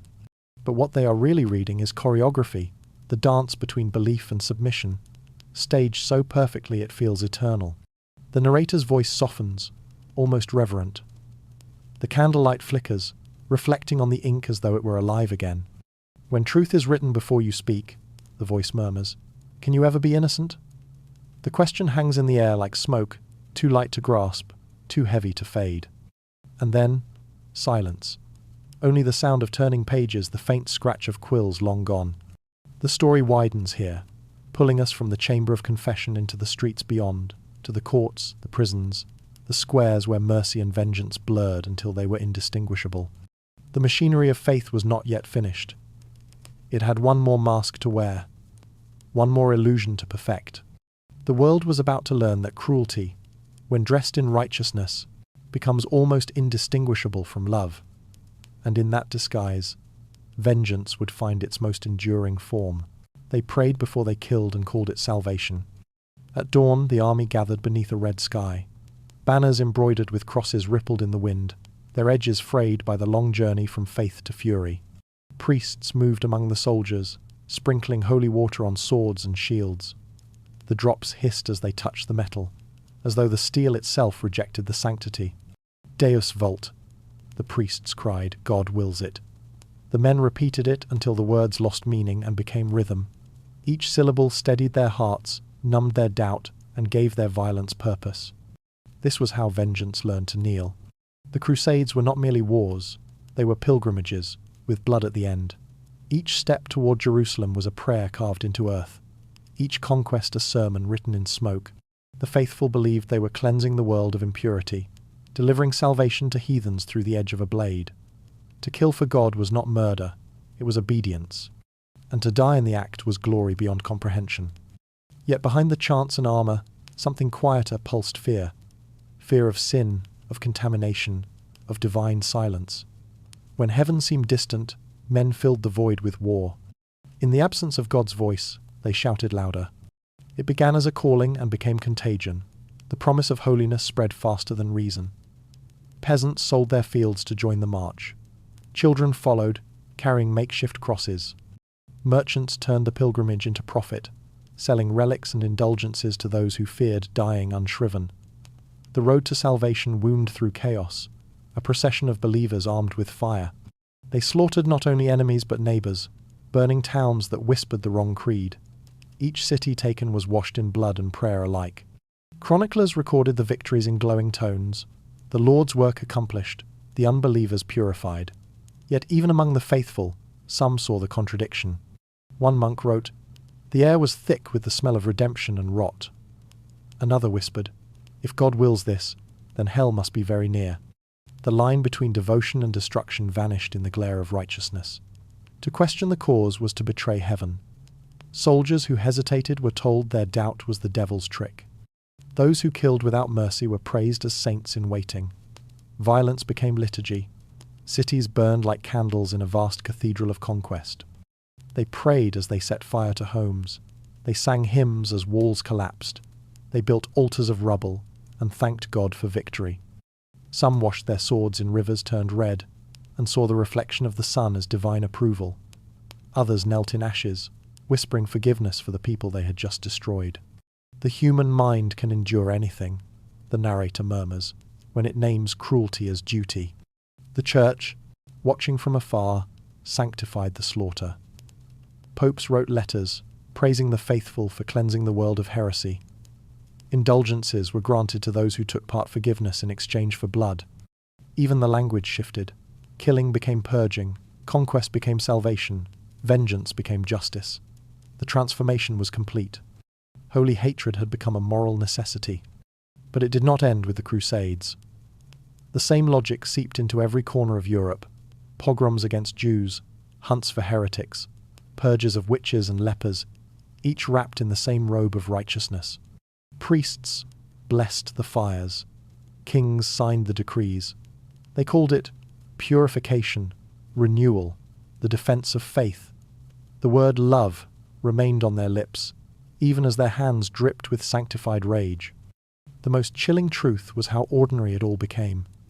Entire villages turned against their own neighbours, convinced they were saving the world one burning house at a time. The faces of executioners were the same faces that once smiled across shared bread. The sermons of peace became battle cries. The faithful learned that the surest way to prove devotion was to destroy whatever threatened belief. And belief, once armed, demanded endless enemies. There was always another city to reclaim, another heresy to erase, another sin to punish. The fires of vengeance could never be satisfied, because they were fed by fear, fear of imperfection, fear of divine abandonment. The holiest wars were fought not to destroy evil, but to drown uncertainty. Those who doubted burned others to silence the echo within themselves. The narrator's voice softens, almost compassionate. They wanted to be pure, it says. They wanted to be certain. And in that need for certainty, they built a world where guilt was contagious and forgiveness impossible. Every act of mercy risked suspicion. Every hesitation hinted at heresy. To love one's enemy was to betray heaven. And so, they loved God by hating for him. In the chronicles of the time, there are stories too strange to forget. One tells of a knight who refused to kill a captive child during a siege. He was condemned not for cruelty, but for compassion, for placing personal pity above divine order. Before his execution, he prayed for the souls of his accusers. The chronicler writes that his prayer confused the faithful. Even now, the paradox lingers: mercy as rebellion, cruelty as devotion. Another tells of a priest who led a massacre, then spent the night in confession, begging forgiveness for the sins of those he had blessed to kill. His tears were seen as proof of holiness. He wept not because he doubted, but because he believed too much. His guilt became its own virtue. In this world, even remorse was another kind of obedience. Every crusade left behind relics, not just swords and bones, but stories. They became the myths of righteousness that justified new wars, new purges, new cleansings. Children grew up hearing tales of saints who slew infidels, of martyrs who killed to defend purity. The seeds of vengeance sprouted again and again, watered by the same prayers that once promised peace. And yet, beneath the grandeur of banners and cathedrals, a quieter truth persisted. Each act of holy hatred weakened the very faith it claimed to protect. For every city razed, a doubt was born. For every heretic burned, another question rose from the ashes. The church could bless the sword, but it could not control the echo it left behind. As centuries passed, the wars lost their luster. The soldiers who once marched for heaven returned, broken, haunted by visions of paradise turned to dust. Some entered monasteries, seeking silence.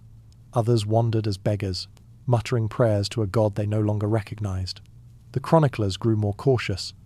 They began to omit certain details: the screams, the faces, the empty eyes. In their place they wrote of triumph, of divine victory. The truth became selective, edited for faith. Holy hatred did not vanish. It evolved. It slipped into quieter forms: inquisitions, excommunications, moral purges. It wore robes instead of armor, used words instead of swords. But the rhythm was the same. Righteousness demanded sacrifice, and the altar was always human. The narrator pauses, letting the thought settle like ash. They prayed before they killed. The voice repeats, softer now, and called it salvation. To the faithful, vengeance became worship. To the victims, worship became terror. The two truths coexisted, neither cancelling the other. That is the paradox of belief. It can sanctify both healing and harm, both love and cruelty, depending on who speaks the prayer. The section closes with the image of a battlefield long emptied. The grass grows over bones, the wind hums through broken helmets. A faded cross still stands at the hill's crest, its wood blackened by age and lightning. No banners remain, no hymns echo. Only silence vast, indifferent, unjudging. And somewhere within that silence, the story begins to shift again, away from armies and empires, toward the hearts of those left behind. For even as nations purified the world in God's name, individuals learned to do the same in private. To betray for love, to wound for virtue, to punish in the name of righteousness. The age of holy war was ending, but its shadow was only beginning. The streets are quiet now, but the silence does not bring peace. It hums with tension, the kind that settles in when words are no longer safe. Behind shuttered windows and half-drawn curtains, people listen more than they speak. Every sound, a knock, a footstep, a cough could be the prelude to accusation. The fires of holy vengeance have dimmed, but their embers still glow beneath the surface of daily life. What war had begun, fear now maintains. The grand banners are gone, replaced by whispers, and the most terrible weapon left is not the sword, but the voice. In an age of fear, betrayal became an act of survival. It began quietly, like frost creeping through a field before dawn. One neighbour questioned another's prayers. A husband hesitated too long before crossing himself. A child spoke of dreams that sounded too strange. Suspicions spread like breath on glass invisible, yet present everywhere. The same people who once marched together beneath the cross now turned inward, measuring each glance, each silence, each unspoken thought. It was no longer the distant heretic or the foreign unbeliever who endangered the soul. It was the friend who smiled too gently, the mother who whispered too softly, the brother who asked too many questions. The Inquisition no longer needed to search. The people brought the confessions themselves. They came with stories of neighbours who lit candles at odd hours, of wives who sang in tongues, of farmers who refused meat on certain days. Each accusation was presented as devotion, a small offering to prove loyalty. "I do not judge them," they would say, "but I fear for their souls." And the priests, bound to their duty, wrote it all down. Fear, once external, had become domestic. It slept beside them, ate at their tables, spoke through their children. To survive, one had to be visible, visibly faithful, visibly obedient, visibly afraid. It was not enough to be innocent. One had to appear innocent to others. And so the art of betrayal evolved. It became soft, almost tender. One did not betray in anger, but in trembling duty. The betrayed were not enemies, but sacrifices, offered to reassure the world that the betrayer still belonged. They did not betray out of hatred, the narrator whispers, but out of fear of being next. Imagine the conversations held in candlelight, two neighbours sharing bread, one asking questions too carefully framed. "You haven't attended Mass this week. Is everything well?" The tone is kind, almost affectionate, yet beneath it lies the weight of survival. The question is not truly a question, it is a lifeline. If one reports, one is safe for a while. If one hesitates, one risks being seen as complicit. Thus, friendship becomes confession, and conversation becomes self-defense. Families fractured under the weight of devotion. Husbands turned in wives for murmured doubts. Sons betrayed fathers for secret books. Mothers confessed their daughters for fear of losing them. The Inquisition kept records of such things, written in the same calm ink that once documented saints and martyrs. The accused was revealed by a relative. One entry notes. The testimony was given with sorrow but firmness, in the interest of saving her soul. Even compassion could be twisted into obedience. The genius of fear lies in how it disguises itself as virtue. Betrayal was framed as piety, cowardice as courage. To accuse another became a way of proving faith. The church did not need to demand loyalty, it inspired it through terror. The people policed themselves, inventing confessions that would satisfy the unspoken hunger of the age, the hunger to be seen as pure. One story survives in fragments. A widow, known for her kindness, was accused of keeping a forbidden charm, a scrap of linen embroidered with strange symbols. She said it was her late husband's handkerchief, kept for memory's sake. Her neighbour, who had shared meals with her for years, was the one who reported it. "I could not bear to lose her," the neighbour wrote in her testimony, "but I feared her soul was lost already." The widow was imprisoned and later confessed, though the record does not say to what. The neighbour prayed for her daily, neither was ever seen again. These were not acts of evil, at least not in the way history often paints evil, not deliberate, not gleeful. They were acts of desperation within a system that rewarded fear and punished hesitation. The people had learned that guilt was contagious. To stand beside the accused was to risk infection. To remain silent was to be complicit. Better to speak, even if the words wounded, even if they destroyed. The narrator's voice softens, almost like a lullaby. They thought they were saving themselves, it says. And perhaps they were for a little while. The tragedy lies not only in the pain inflicted, but in the illusion that it brought safety. Each betrayal brought a single night of rest, a single breath of relief before the next accusation. The cycle was endless. Guilt spread faster than plague, invisible and incurable. Some learned to confess preemptively to accuse themselves before anyone else could. They invented sins to protect their innocence, weaving falsehoods that fit the expected pattern. In doing so, they controlled their own downfall, exchanging dignity for predictability. The Inquisitors welcomed such cooperation.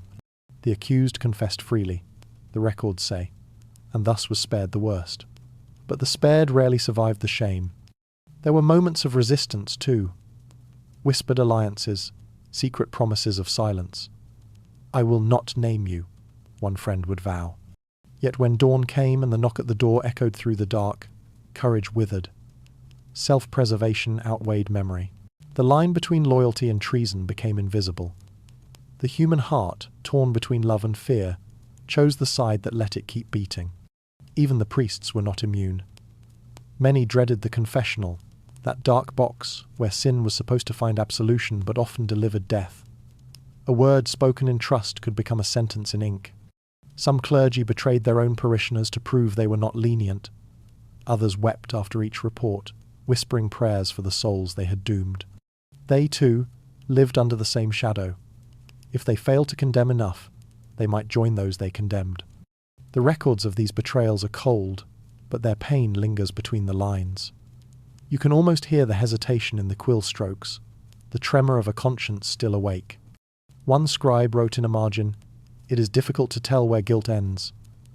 Another, in faded ink, added only, "God forgive us all." Perhaps they understood what the Church could not admit, that the system itself was the crime. Over time, betrayal became ordinary. It no longer needed justification. It was woven into the rhythm of survival, into prayers, into meals, into love. Parents taught their children to be careful, to observe, to remember who said what. The hearth, once a place of warmth, became an altar to caution. Even dreams were not private. Wives confessed to dreaming of forbidden symbols, fearing that their sleep might betray them. The Inquisitors smiled and thanked them for their honesty. The narrator pauses, as though listening to the quiet breathing of those who once lived through such nights. "Fear," it whispers, "is the only faith that never doubts itself." And so, communities dissolved into watchfulness. Every friendship carried the weight of potential danger, every kindness an undertone of calculation. It is said that the most terrifying sound in those years was not the scream of the condemned, but the knock of the familiar, the voice of someone you loved, calling you by name, asking you to open the door. Yet beneath all the horror, there was something achingly human. These people did not think of themselves as betrayers. They thought of themselves as survivors, as protectors of their families, their souls, their fragile peace. In a world where silence was guilt and innocence was temporary, betrayal became a kind of prayer, an offering to the god of fear who demanded endless devotion. As the narrator's voice fades, the streets grow still again. The candle in the window burns low, and outside, the wind carries faint echoes not of anger, but of exhausted remorse. What remains after such an age is not triumph or faith, but a hollow quiet where trust once lived. And yet, this is not the end. The story does not end with betrayal. Beneath the ashes of fear, something ancient and stubborn begins to stir the human need to make sense of suffering, to seek meaning, even in guilt. The next chapter will follow that impulse, turning from fear toward the fragile hope of redemption. For guilt, like fire, cannot burn forever. They believed every scream tipped the scales of eternity. In the medieval mind, the soul was not a mystery but a measurable thing, a weight, a number, a shimmer of light that could rise or fall according to one's sins. Life was a long arithmetic of salvation, and every act, every thought, was entered into a ledger, kept somewhere between heaven and earth. The priest spoke of it with the calm certainty of accountants. Every kindness earned a feather's grace, every cruelty a stone's burden. And though no one had seen this scale, they felt it, always hanging unseen above them, waiting for the moment of judgment. To live in such a world was to feel the constant pressure of invisible eyes. The saints, the angels, the Virgin herself, all were thought to watch, recording the heart's tremors in celestial ink. Even the dead lingered, hovering near the living to witness whether their descendants lightened or worsened the family's spiritual debt. A single good deed could redeem generations. A whispered doubt could undo them all. It was not justice as we understand it, it was balance, delicate and merciless. The Church gave this invisible system shape. It built rituals to make the unseen tangible. Confession, penance, indulgence, relics, pilgrimages. Each was a transaction, a way of adjusting the weight of the soul.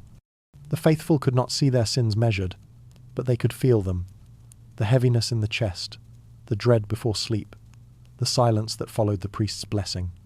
It was a moral economy, as intricate as any market, where tears, prayers, and pain were the currency of eternity.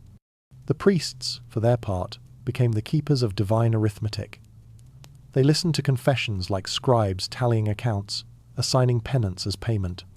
Say 10 prayers, walk barefoot to the shrine, fast for 3 days. The numbers comforted the penitent. Quantified suffering felt manageable, a way to turn the boundless terror of damnation into something finite, something measurable. In a world ruled by mystery, numbers offered control. And so, people learned to measure pain. They believed the body could lighten the soul through endurance. Flagellants marched through villages, whipping their backs bloody in public processions, chanting hymns through clenched teeth. Women wore coarse garments that tore their skin, believing discomfort was proof of devotion. Monks knelt for hours in unheated chapels, bones aching, breath frosting in the air. They whispered that the angels counted every wound, every prayer, every tear that fell on the cold stone floor. Suffering was not cruelty. It was precision, the divine mathematics of mercy. It was said that some saints could feel their souls lift as they suffered, as if pain itself made them lighter. A hagiography from the 13th century describes a nun who claimed to hear the scales tipping in her visions. When she fasted, she heard music. When she faltered, silence. Others envied her, not for her holiness, but for her certainty. In a world without instruments to weigh the invisible, certainty was the rarest miracle of all. The relics of the Church became the evidence of this unseen balance. A bone of a saint, a vial of dried blood, a splinter of the true cross, each promised to lessen the soul's burden. Pilgrims travelled hundreds of miles to touch them, leaving offerings and prayers like coins dropped into an invisible coffer. They knelt before glass reliquaries, eyes wide with awe, believing the object before them could alter their standing in heaven. The economy of salvation was vast and intimate, and every heart was its own ledger. But the logic that sought purity also justified pain. If suffering lightened the soul, then to make someone suffer was not cruelty, but cleansing. Torture, punishment, and penance all shared the same vocabulary. Purification. The rack, the whip, the flame. These were instruments of balance, not vengeance.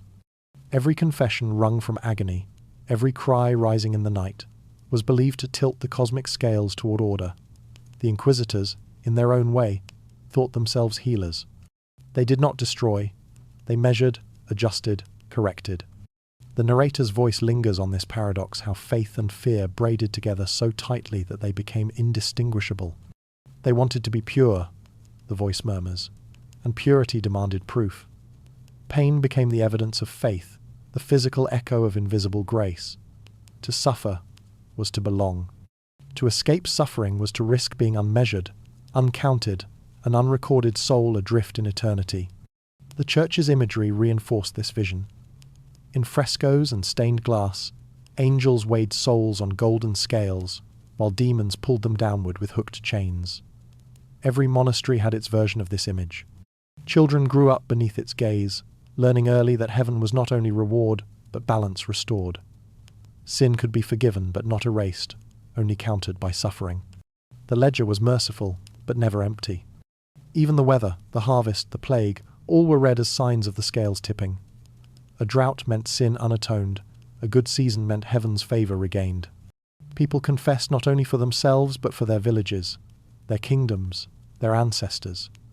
In this way, pain became communal. One person's penance could lighten another's fate. A widow's fast could redeem her husband. A martyr's death could cleanse a city. The arithmetic was endless, each life a fraction of an infinite equation. Yet beneath this belief ran a quiet desperation, the sense that no one could ever truly balance the scales. The more one confessed, the more one found to confess. The more one suffered, the more unworthy one felt. Purity, once imagined as attainable, receded like a mirage. The Church offered certainty, but certainty required submission. The faithful accepted both, finding solace in ritual even as it deepened their dependence. A monk in the 14th century wrote, "The soul is weighed not once but always. Every moment is judgment." His words survive in a faded manuscript, the ink browned with age. It is a chilling idea, a world where every heartbeat is both evidence and verdict. Yet there is something tender in it too, a longing to matter, to be seen. To have one's pain means something beyond itself.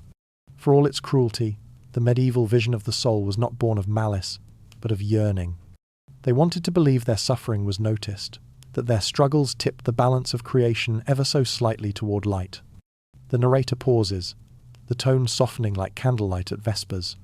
To measure the invisible, it says, is to admit that you cannot bear not knowing. The people of that age sought patterns because uncertainty was unbearable. The plague, the famine, the war all needed reason. The cosmic scale gave their world a structure, however harsh, and within that structure they found dignity in endurance. But as centuries turned, the balance began to shift. Science replaced sin with cause and effect, pain with pathology. The scale became metaphor, the soul psychology. Yet the yearning remained, the need to believe that what we endure counts for something, that pain can still purify, that there is still a ledger somewhere keeping score.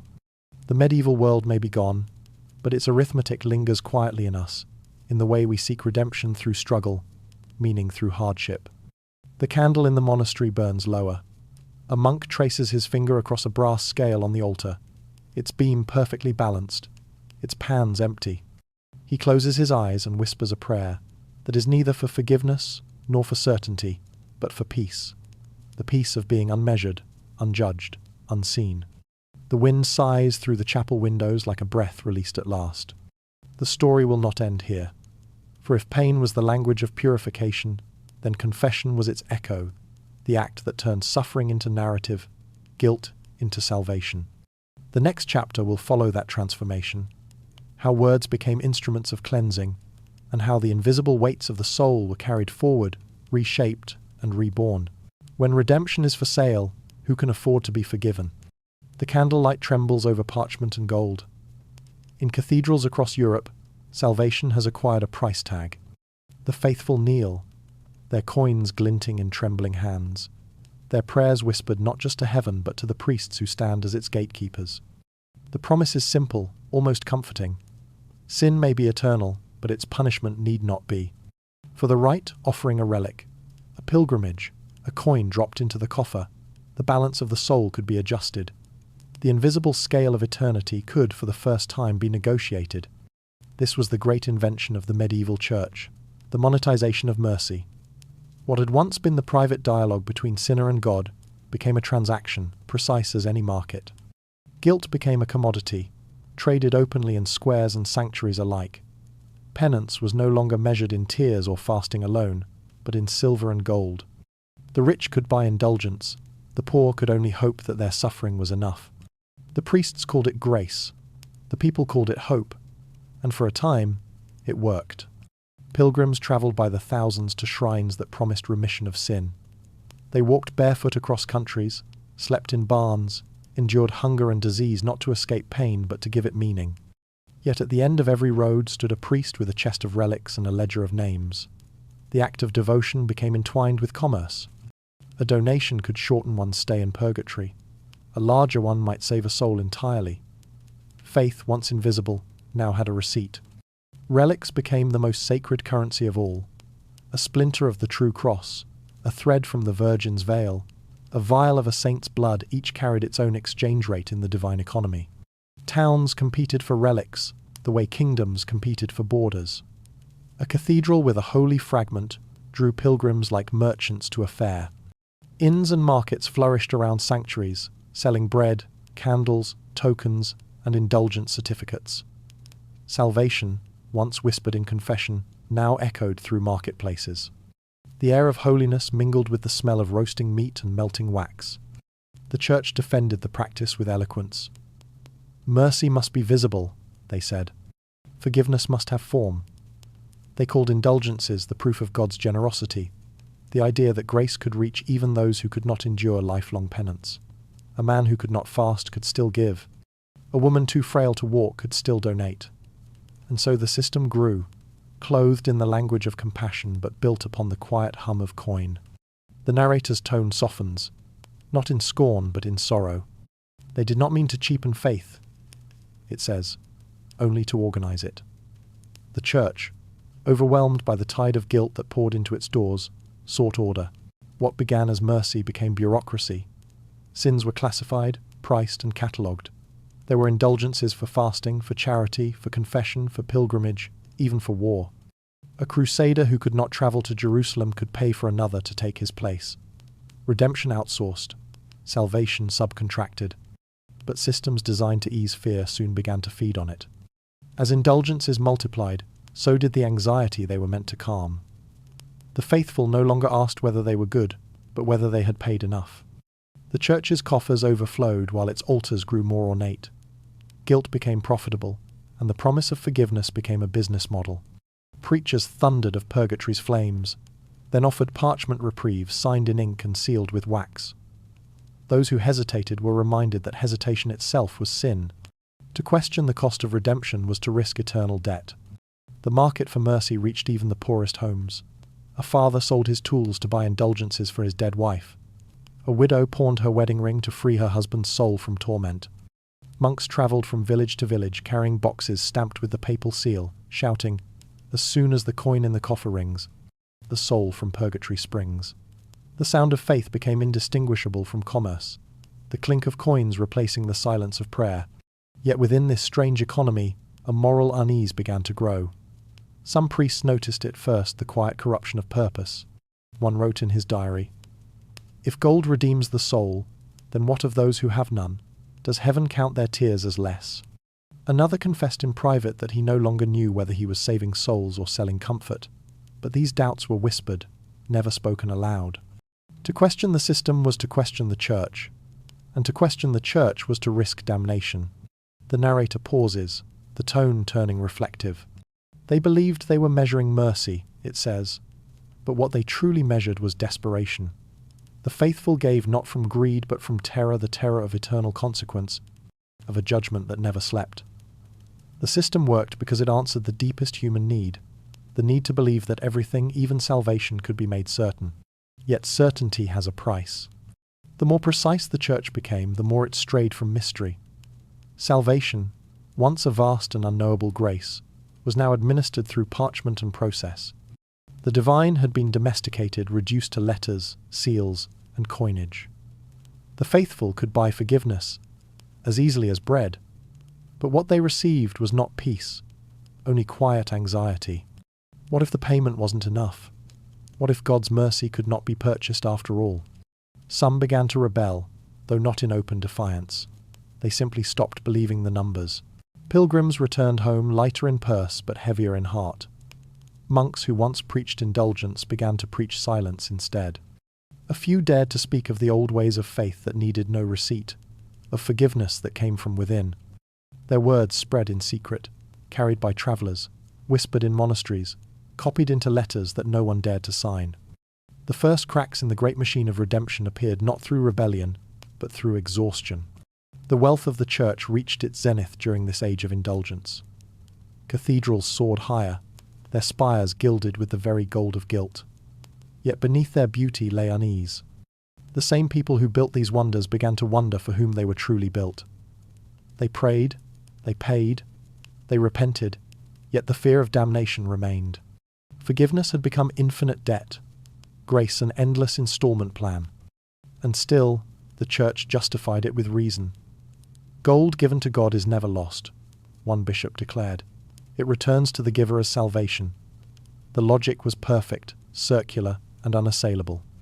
It was also hollow. For those who could not pay, redemption became a luxury. The poor, already burdened by hunger and toil, now carried guilt as well, a poverty of the soul no indulgence could lift.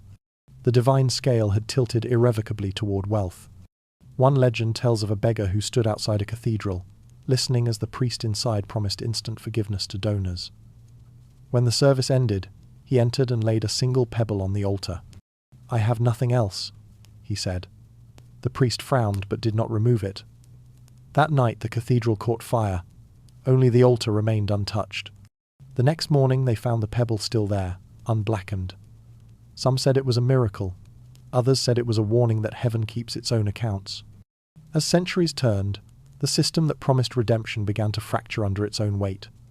Too many coins, too many confessions, too many souls bought and sold. Faith itself began to feel transactional, hollow. A quiet doubt stirred in the hearts of the faithful, not disbelief in God, but disbelief in the middlemen. "If forgiveness is sold," they whispered, "then where does mercy live?" The narrator's voice grows soft again, almost mournful. The Church had measured everything, it says, except grace itself. For grace was never meant to be weighed or purchased. It was meant to be felt. Yet in their quest to control salvation, they had turned it into another form of fear, the fear of owing too much to be redeemed. As the scene fades, the camera lingers on a cathedral treasury. Chests filled with coins, jewels, relics, all glittering in the dim light like the fossilized remains of faith. A monk closes the heavy door and locks it with a key that gleams like guilt itself. Outside, the bells toll for evening prayer. The sound is beautiful, but hollow, echoing across a world that has begun, quietly, to question its own salvation. The next chapter will follow that echo into the minds of those who began to doubt, who wondered whether God had ever needed their gold at all. Doubt, once considered heresy, will soon become revelation. The age of obedience is beginning to unravel, thread by thread. The first heretics did not shout, they whispered. It began quietly, as most revolutions do, not with fire or sword, but with the soft rustle of parchment and the faint murmur of doubt. In cold monasteries, where silence was law and obedience the only virtue, a few voices began to tremble against the stillness. They did not mean to rebel. They sought understanding, not defiance. Yet in a world built on certainty, even compassion could become heresy. A monk might look up from his copying desk, eyes strained by candlelight, and ask a question that sounded innocent enough. If God is love, why must his forgiveness be bought? The words would hang in the air like incense, sweet and dangerous. Another monk might lower his quill, his hand trembling not from faith, but from recognition. For once a question like that is spoken, silence can never be restored. The monastery bells still rang, the prayers still echoed through the stone halls. But something invisible had shifted. Beneath the rhythm of devotion, another rhythm began to pulse the quiet heartbeat of thought. They called themselves seekers, not rebels. They still prayed, still obeyed, still confessed. But their faith no longer belonged entirely to the Church. It had begun to return to the soul. Some found holiness in silence rather than ceremony. Others spoke of God as light rather than law. A few dared to suggest that truth could not be owned by institutions, only glimpsed by the human heart. These ideas spread like shadows, unseen yet unstoppable.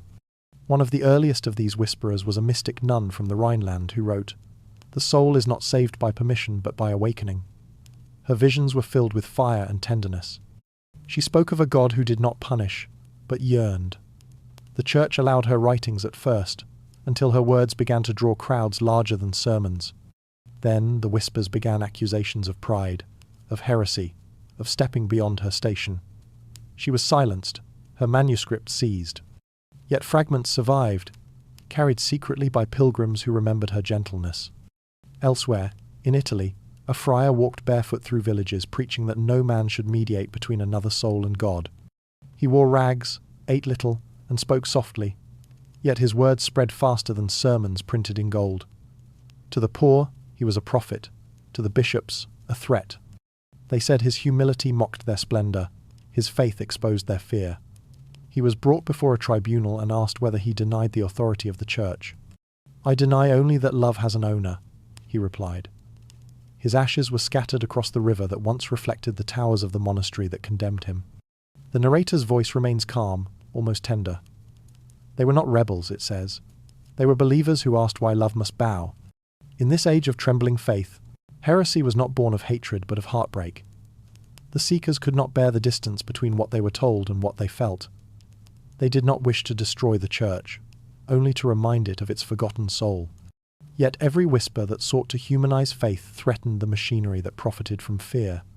For if mercy were truly free, if salvation were truly personal, then the entire structure of control would crumble.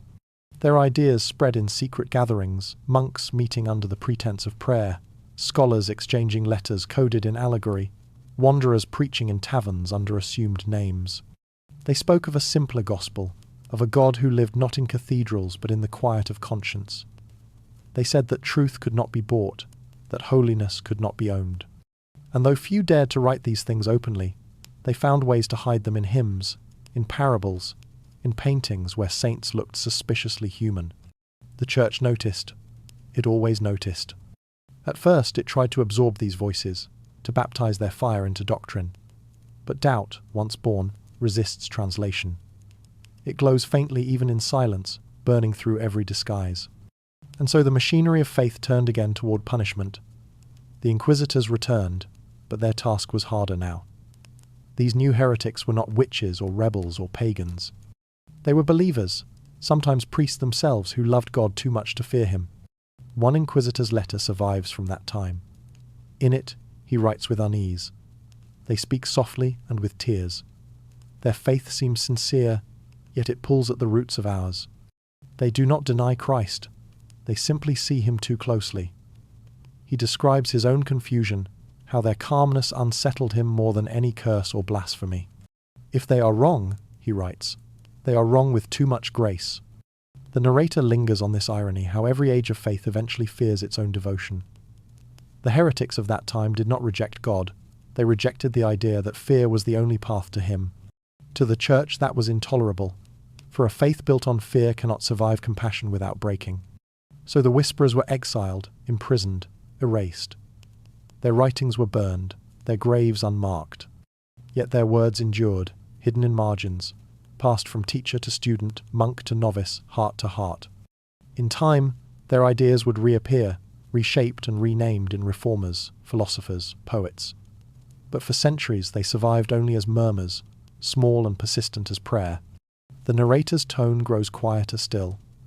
Every whisper was an act of courage, it says, and every silence that followed was an act of mourning. For in those centuries, to think differently was to live with the knowledge that your thoughts might outlive you, but only through the suffering of others. And yet, despite everything, the prisons, the burnings, the excommunications, faith itself did not vanish. If anything, it became more personal, more inward. The mystics wrote of an inner chapel no authority could reach. The wanderers preached of grace that asked no permission. The poets sang of a love that needed no law to be holy. Each was a spark, hidden but alive. They believed, the narrator continues softly, that truth could be whispered and still heard in heaven. The monasteries grew quieter after their passing. The inquisitors grew weary. The pilgrims who once carried relics now carried rumours of forbidden books, of vanished monks, of prayers that spoke too gently to have survived. Beneath the surface of obedience, a new faith was forming, one without name, without walls, built from compassion rather than fear. It was dangerous, fragile, and beautiful. It did not demand followers. It only required courage. The scene fades to an image of a candle burning in an empty chapel. Its flame flickers against the stone, steady yet trembling. Outside, the wind murmurs against the stained glass, carrying with it the echo of a voice long silenced. Do not be afraid of truth, for it has already forgiven you. The candle continues to burn, its light small but unyielding, a whisper that has outlasted empires. But this light, the narrator warns, did not go unnoticed. The church, once content to crush rebellion through spectacle, now turned to subtler methods, isolation, discrediting, disappearance. The whisperers who survived found their words changed in retellings, their teachings diluted, their compassion rebranded as madness. The age of mercy had not yet arrived. The age of control was merely shifting its form. Still, the idea had escaped. And as the story turns toward what followed the persecution of those whose only sin was seeking truth, the narrator reminds us that every empire built on fear eventually fears its own silence. What began as a whisper of rebellion would soon become an echo of absence, a generation of thinkers and dreamers erased for daring to imagine a kinder God. History is not what happened, it's what survived the fire. In the quiet vaults of monasteries, where dust lies thicker than memory, the story of the Middle Ages is written not only in ink but in absence. Between the illuminated letters and gilded borders, there are gaps, places where names once stood but have been scraped away. The parchment glows faintly under candlelight, showing scars where the quill has been used not to write, but to erase. And in those pale wounds, entire lives have vanished. The Church, in its hunger for order, became not just the keeper of history but its author. The scribes were instructed to copy the chronicles faithfully, but only the faithful parts. A single phrase, a heretic's idea, a forbidden prayer could be cut out like a tumour. Libraries became fields of silent battles. The victors wrote, the defeated were unmade. What we now call the Middle Ages was not a single story, but a carefully edited dream, half memory, half manipulation. In those centuries, erasure was the purest form of control. It began with ink, but it did not end there. Entire sects disappeared, their texts confiscated, their meeting places sealed, their names turned to curses. The Cathars of France, who preached purity without hierarchy, the Beguines of Flanders, who lived freely in communities of women, the Brethren of the Free Spirit, who spoke of divine equality, all extinguished. The Church did not only destroy them, it made them forgettable. Even their words for God were forbidden to be spoken. The chroniclers who recorded their trials were told to omit names, to write only the heretics, the accused, the cleansed. Their individuality dissolved into collective guilt. The victors kept the language. The victims were denied even a word. A heretic who could not be named could never truly return. The narrator's voice drifts like smoke, soft and mournful. They died once in flesh, it says, and again in memory. When a text was condemned, it was not enough to burn it. The ashes had to be scattered. The scribe who copied it interrogated, the library that held it purged. Some monasteries dug pits for heretical manuscripts, burying them beneath cloisters as if burying sins. Inquisitors travelled from town to town, carrying lists of forbidden works. The lists grew longer each year, until they became their own form of scripture, a dark mirror of the holy canon, defining truth not by what was known, but by what was destroyed. The fires burned not only in marketplaces but in universities, where thinkers once debated freely. A student caught reading an unapproved text might lose not only his degree, but his life. Professors swore oaths to teach nothing contrary to the faith. And yet, even as flames consumed the words, ideas lingered in whispers, fragments recited from memory, sentences scribbled in margins, allegories disguised as prayer. Knowledge refused to die easily. It merely changed its shape. But the Church was thorough. It rewrote as much as it erased. Chronicles were edited, dates rearranged, meanings softened. What had been rebellion became sin. What had been philosophy became blasphemy. The word heresy itself grew to swallow anything that did not serve authority. A mystic's vision became madness. A healer's wisdom became witchcraft. The boundaries of memory were redrawn to protect the sanctity of fear. The monasteries, once the guardians of learning, became its graveyards. Monks who copied books began to censor them, crossing out passages with black lines, replacing dangerous words with safer ones. Love became obedience, light became law. Some did this dutifully. Others hesitated, their conscience trembling with the weight of omission. A few disobeyed. Beneath erased lines, they hid faint annotations, secret prayers for what was lost. In some manuscripts discovered centuries later, invisible under normal light, those whispers remain. Tiny notes written in iron gall ink, now faded to brown ghosts. The narrator pauses, allowing the silence to settle. You can almost hear them, it says, the voices that were never meant to reach us. For history, after all, is not what is remembered. It is what is allowed to remain. Consider how the Church renamed the heretics it destroyed. The Cathars, who believed God was light, were called devil worshippers. The Gnostics, who sought divine knowledge, were called corrupters. The mystics who saw visions were branded insane. Each label was a seal pressed into wax, permanent, public, and damning. To erase a name was mercy, to leave it was humiliation. Their words could no longer defend them. Their silence became their identity. And so, an empire of forgetting was built, vast, efficient, and righteous. The process was as methodical as scripture.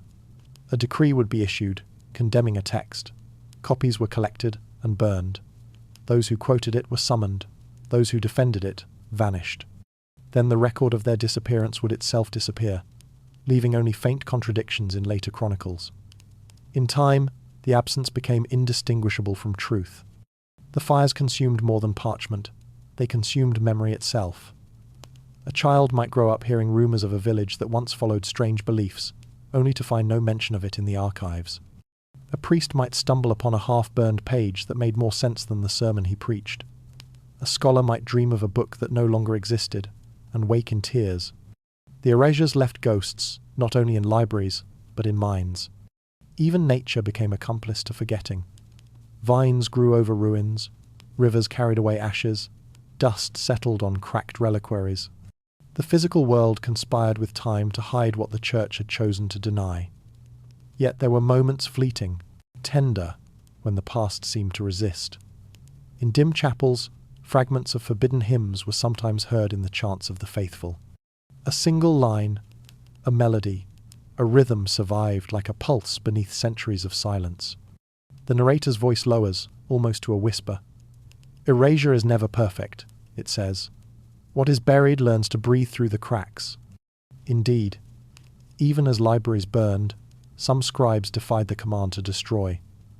They hid heretical texts within other volumes, binding them beneath the covers of approved works. They wrote entire gospels in cipher, disguised as psalms. One manuscript, discovered in a wall centuries later, contained a passage that read, "Truth cannot be burned. It turns to air and waits to be breathed again." But for every secret preserved, countless more were lost. The Church's own chroniclers began to believe the world they had rewritten. After generations, no one remembered what had been erased. The void became the norm.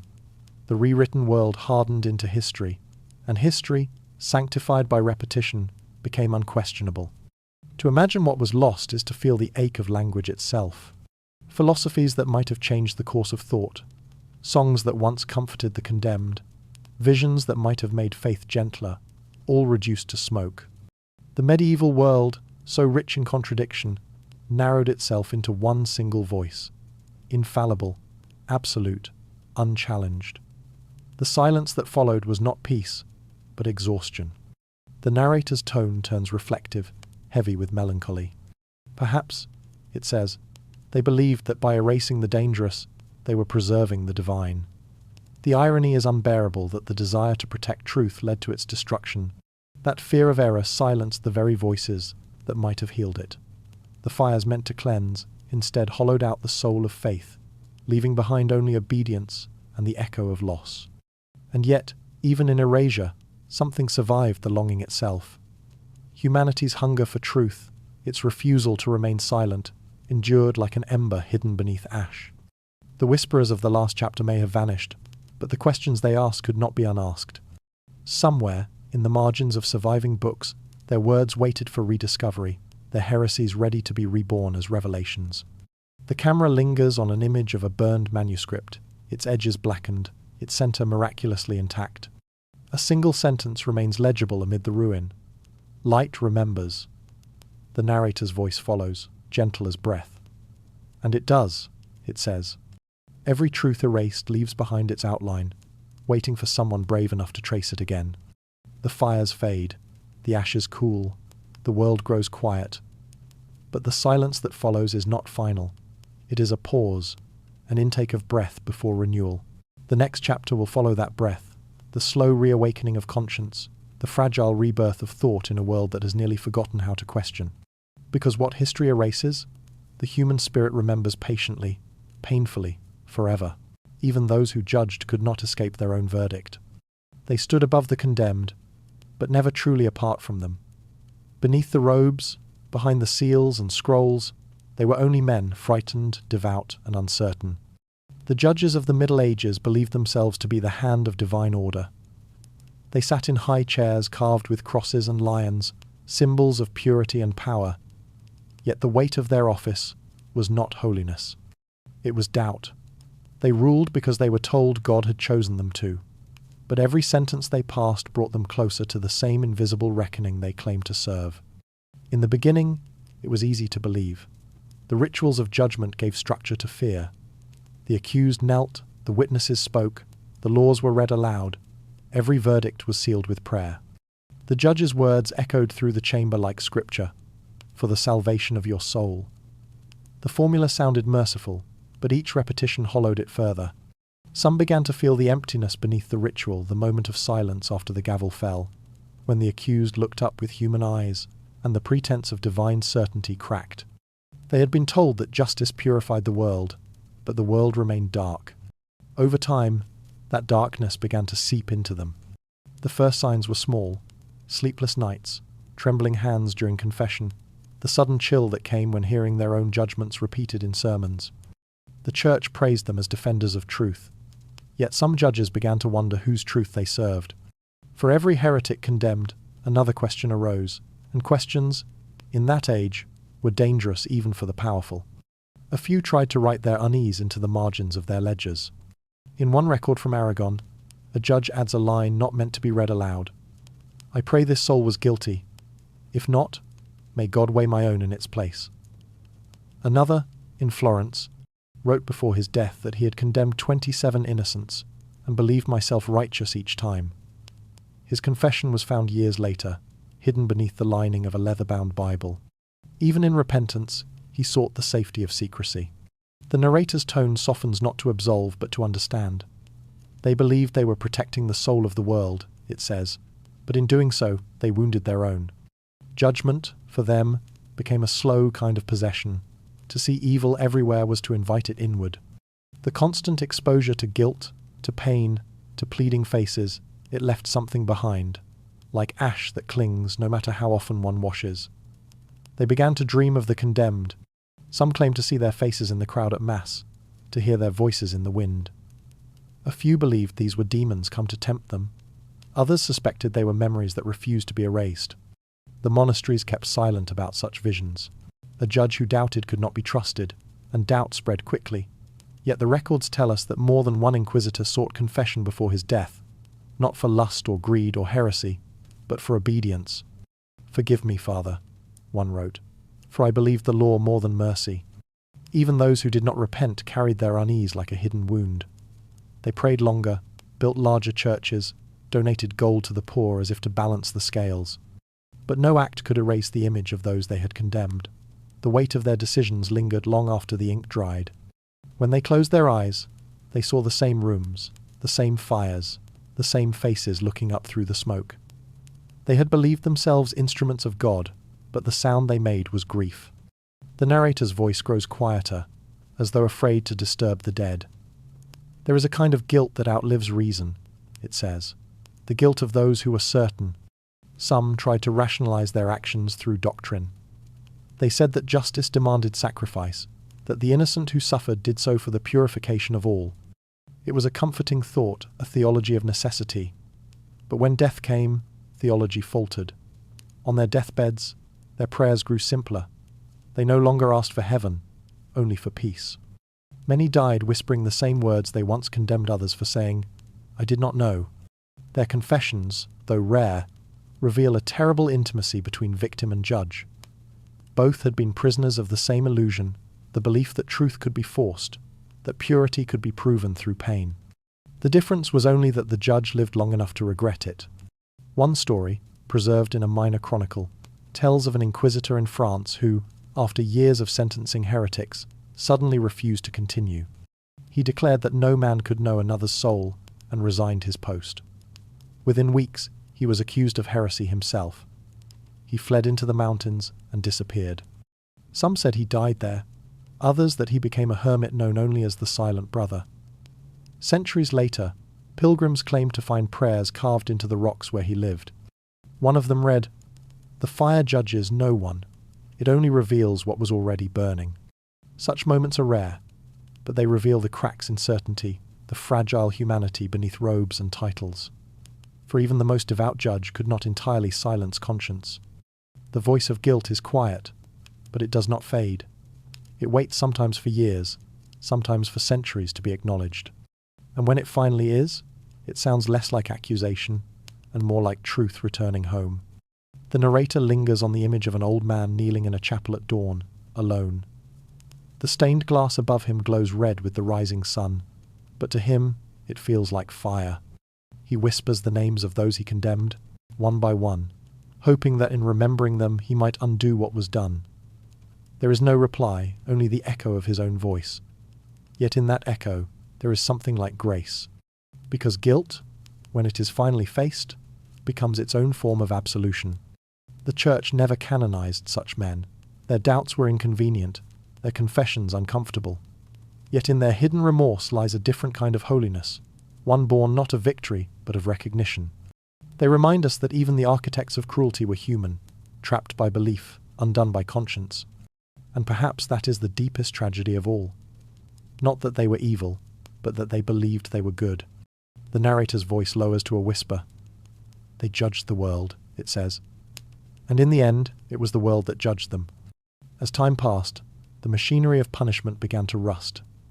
The old rituals of fear lost their grip, and a new thought began to rise that justice might belong not to God, but to conscience itself. The transition was slow, almost imperceptible, like the first light before dawn. But it began here, in the quiet shame of those who once condemned in God's name, and could no longer bear the silence that followed. The candle burns low on the judge's table, its flame reflected in the scales beside it, balanced, motionless, indifferent. For the first time, perhaps, he sees the truth that eluded him all his life, that justice measured without mercy is only vengeance wearing a mask. He bows his head. The light flickers once, then steadies. The scene fades. In the distance, a new sound begins to stir, the faint murmur of change, of thought returning to the world. The age of unquestioned faith is ending. The age of conscience is about to begin. The first light of reason rose not with triumph but with guilt. It came slowly, like the grey before sunrise, uncertain and cold. After centuries of fire, silence, and unquestioned obedience, a strange awareness began to stir across Europe. Faint, fragile, but impossible to ignore. It did not arrive through rebellion or war. It came through thought. A question whispered in a monastery, a hesitation in a scholar's quill, a single moment when belief paused and asked itself why. The world had grown weary of fear, and from that weariness, reason was born. The judges of the previous age had carried guilt like a private disease, and now that guilt began to spread not as shame, but as understanding. People began to see that cruelty was not holiness but habit, that suffering had been sanctified to preserve power. The first thinkers of this new dawn did not reject faith. They tried to cleanse it. They sought to separate God from the machinery that had spoken in his name. For centuries, the Church had claimed to be the sole interpreter of truth. Now, the truth began to speak for itself. The narrator's tone softens, like morning light over ruins. They had burned the heretics, it says, but not their questions. Those questions, buried under ash and silence, began to sprout. Why must pain prove purity? Why should mercy require permission? Why should authority fear inquiry if truth is divine? These were not blasphemies anymore, they were beginnings. The Renaissance dawned not in marble or painting, but in the trembling of conscience. Artists, scientists, and philosophers each, in their own way, began to dismantle the architecture of fear. They turned their eyes from heaven to the human, to anatomy, to poetry, to reason itself. The world that had once been bound by theology began to unfold again, like a forgotten manuscript rediscovered. It was not rebellion against God. It was a search for him in new language. In Italy, scholars began to translate the old pagan philosophers, Plato, Aristotle, Lucretius, voices that had been silenced by centuries of dogma. Their rediscovery did not destroy faith, it expanded it. To study nature became another form of worship. To question was no longer heresy, but curiosity. The mind, once shackled to confession, began to wander freely again. The church watched warily as universities grew, as the printing press scattered knowledge like seeds on the wind. Truth was no longer confined to monasteries, it had entered the streets. But reason, like dawn, revealed the wreckage left by night. The first humanists did not celebrate enlightenment. They mourned what had been lost to ignorance. They saw the burned libraries, the broken bodies, the erased names. They read the surviving confessions and felt the echo of centuries of fear. "We are all complicit," one scholar wrote. "Our silence built the fire." It was not arrogance that defined these thinkers, but grief. Grief for how long humanity had mistaken obedience for wisdom. The narrator pauses, the voice low and reflective. "They began to see cruelty not as righteousness," it says, "but as corruption, and in that realization lay the seed of redemption. Among the first to speak this aloud were men like Erasmus, who dared to laugh at sanctimonious hypocrisy while still clinging to faith, and women like Marguerite of Navarre, who wrote that true holiness lived in the heart, not the altar. Their writings spread quietly, disguised as devotion. They spoke of reason as light and ignorance as shadow, but they also knew that light could blind. Theirs was a cautious awakening, not rebellion, but repair. For every philosopher who questioned authority, there was another who questioned himself. The legacy of fear still ran deep. Centuries of conditioning had taught that doubt was deadly. And so, they wrote carefully cloaking their truths in allegory, wrapping reason in the language of reverence. Galileo called his telescope an instrument of wonder, not defiance. Copernicus dedicated his heliocentric vision to the Pope. Even when they saw the world differently, they bowed to tradition, hoping thought could coexist with faith. But the balance could not last. The narrator breathed slowly, as if weighing the transition between ages. The mind had awakened, it says, but the heart still trembled. The church reacted as it always had first, with resistance, then with reform. The Reformation tore Europe apart, but beneath the violence lay the same impulse that had driven the first heretics, the desire to reconcile God with truth. Martin Luther nailed his questions to a door. Others wrote theirs in the margins of forbidden books. The printing press, that quiet invention of human hands, became the new pulpit. Words once whispered in secret were now shouted in every language. Doubt had become public. But doubt, unlike faith, spreads without permission. It seeps into everything: art, science, law, conscience. Once it begins, it cannot be contained. And so the old world began to crack, not through revolution, but through understanding. The idea that truth could belong to everyone, not just to priests or kings, was the most dangerous heresy of all. It made every soul a judge, every mind a cathedral. In the midst of this transformation, the narrator describes a scholar standing in the ruins of an old monastery, holding a half-burned manuscript. He brushes away the ash and reads aloud a single surviving line. "Light remembers." It is the same phrase once whispered by the heretics centuries earlier. He does not know its origin, but he feels its weight. "We remember," he says softly, "and remembering is forgiveness." For that is what this new age truly brought, not triumph, but awareness. Humanity began to see that knowledge was not the enemy of faith, but its evolution. Compassion, long buried under fear, began to re-emerge as the highest form of wisdom. The philosophers spoke of human dignity, of reason guided by empathy, of justice rooted in conscience rather than punishment. Slowly, painfully, the idea of cruelty as virtue began to die. The change was uneven, incomplete, and fragile. Old powers clung to their authority, old fears lingered in sermons and courts. But even as inquisitions continued in pockets of Europe, their logic began to sound hollow. The same judges who once condemned doubt now found themselves doubting their own power. The same people who once watched the burnings began to turn away. The machinery of fear had not stopped, but its gears had started to grind against themselves. The narrator's tone brightens, almost imperceptibly, not joyous, but peaceful, like sunlight through mist. This was not enlightenment as conquest, it says, but as confession. Humanity did not escape the darkness by force, it simply began to name it. To see cruelty as corruption was to acknowledge that the divine was never cruel to begin with. To question was to heal. The first light of reason rose not from pride, but from remorse. And in that quiet remorse, the world rediscovered its reflection. Artists painted faces with tenderness again. Writers spoke of love as sacred and suffering as needless. Even the church, bruised by centuries of control, began to absorb the change. Mercy returned to sermons. Charity replaced fear as the language of salvation.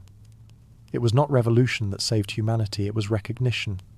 The same awareness that once condemned began to forgive. The narrator lingers on a single image, dawn spreading across the ruins of a burned library. The books are gone, but the light moves gently across the stone, touching the outlines of what once was. Every age believes itself new, the voice says, but what awakens is always the same thing, the conscience of man remembering itself. There were still wars, still greed, still shadows. But something irreversible had happened. For the first time in centuries, humanity began to believe that truth did not need to be feared. The idea of the sacred shifted from heaven to the human heart. The divine no longer thundered from pulpits. It whispered in reason, in compassion, in doubt. And though this dawn was not pure, though it carried the ghosts of all that came before it was real, light, once forbidden, had returned. The scene closes on a candle burning beside an open window. Outside, morning breaks soft, uncertain, beautiful. The narrator's voice fades with the first birdsong of the day. The age of fear is ending, it says. And though the world does not yet know it, the long night has already passed. What follows will be memory, how guilt becomes reflection, and reflection becomes truth.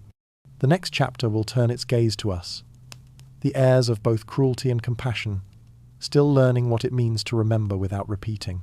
Every city hides a crime it can't confess. Beneath the cobblestones and marketplaces, beneath the noise of buses and the hum of neon lights, lie the remnants of a world that has not entirely died. The modern cities of Europe rest on foundations older than their own guilt.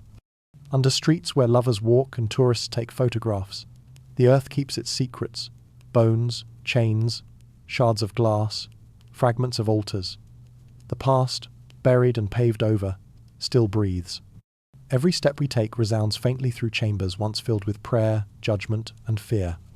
When archaeologists dig, they do not simply uncover stone and soil. They unearth echoes. A wall of a forgotten prison, its mortar mixed with ashes, a pit of broken shackles near a churchyard, a cellar whose soot-stained ceiling still bears the marks of torches. Each discovery is a confession the city never meant to give. The narrator's voice moves softly, like a breeze through ruins. The earth remembers everything, it says, even what we choose to forget. In London, builders once found a row of human skulls arranged neatly beneath a marketplace. No record explained them, though some said they belonged to traitors executed centuries before. In Paris, entire cathedrals stand on layers of graves, where thousands of unmarked bones mingle kings beside beggars, sinners beside saints. In Florence, the basement of a fashionable cafe still holds the stones of an inquisitorial chamber. The walls curve inward, built to muffle sound. In these places, the line between archaeology and repentance blurs. Every excavation becomes a kind of prayer. Europe is full of such palimpsests, cities written over themselves again and again. Each age adds new light, but the old shadows remain underneath.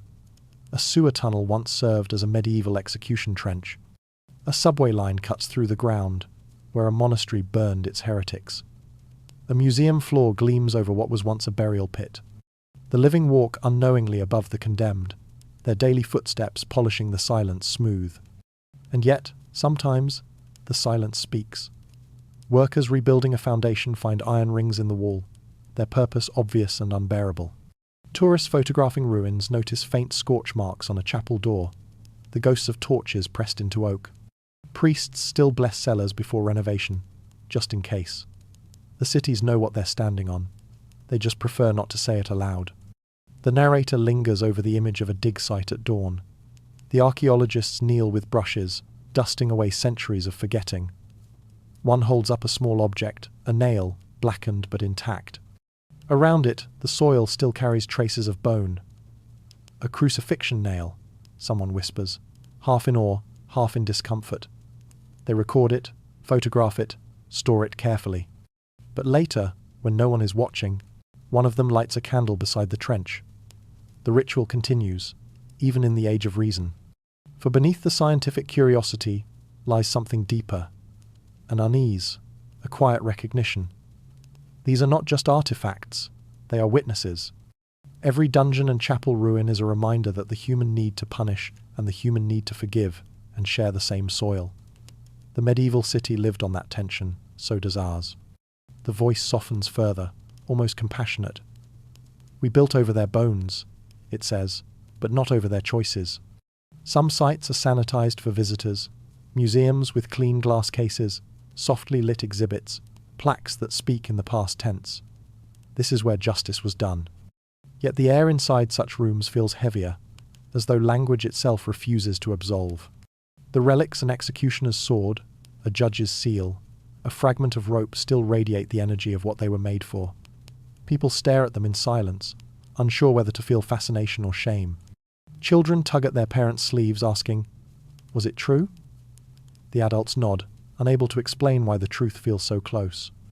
In some churches, the evidence is less discreet. A stone stairwell leading down to a crypt reveals carvings on the wall names, scratched by prisoners with iron nails.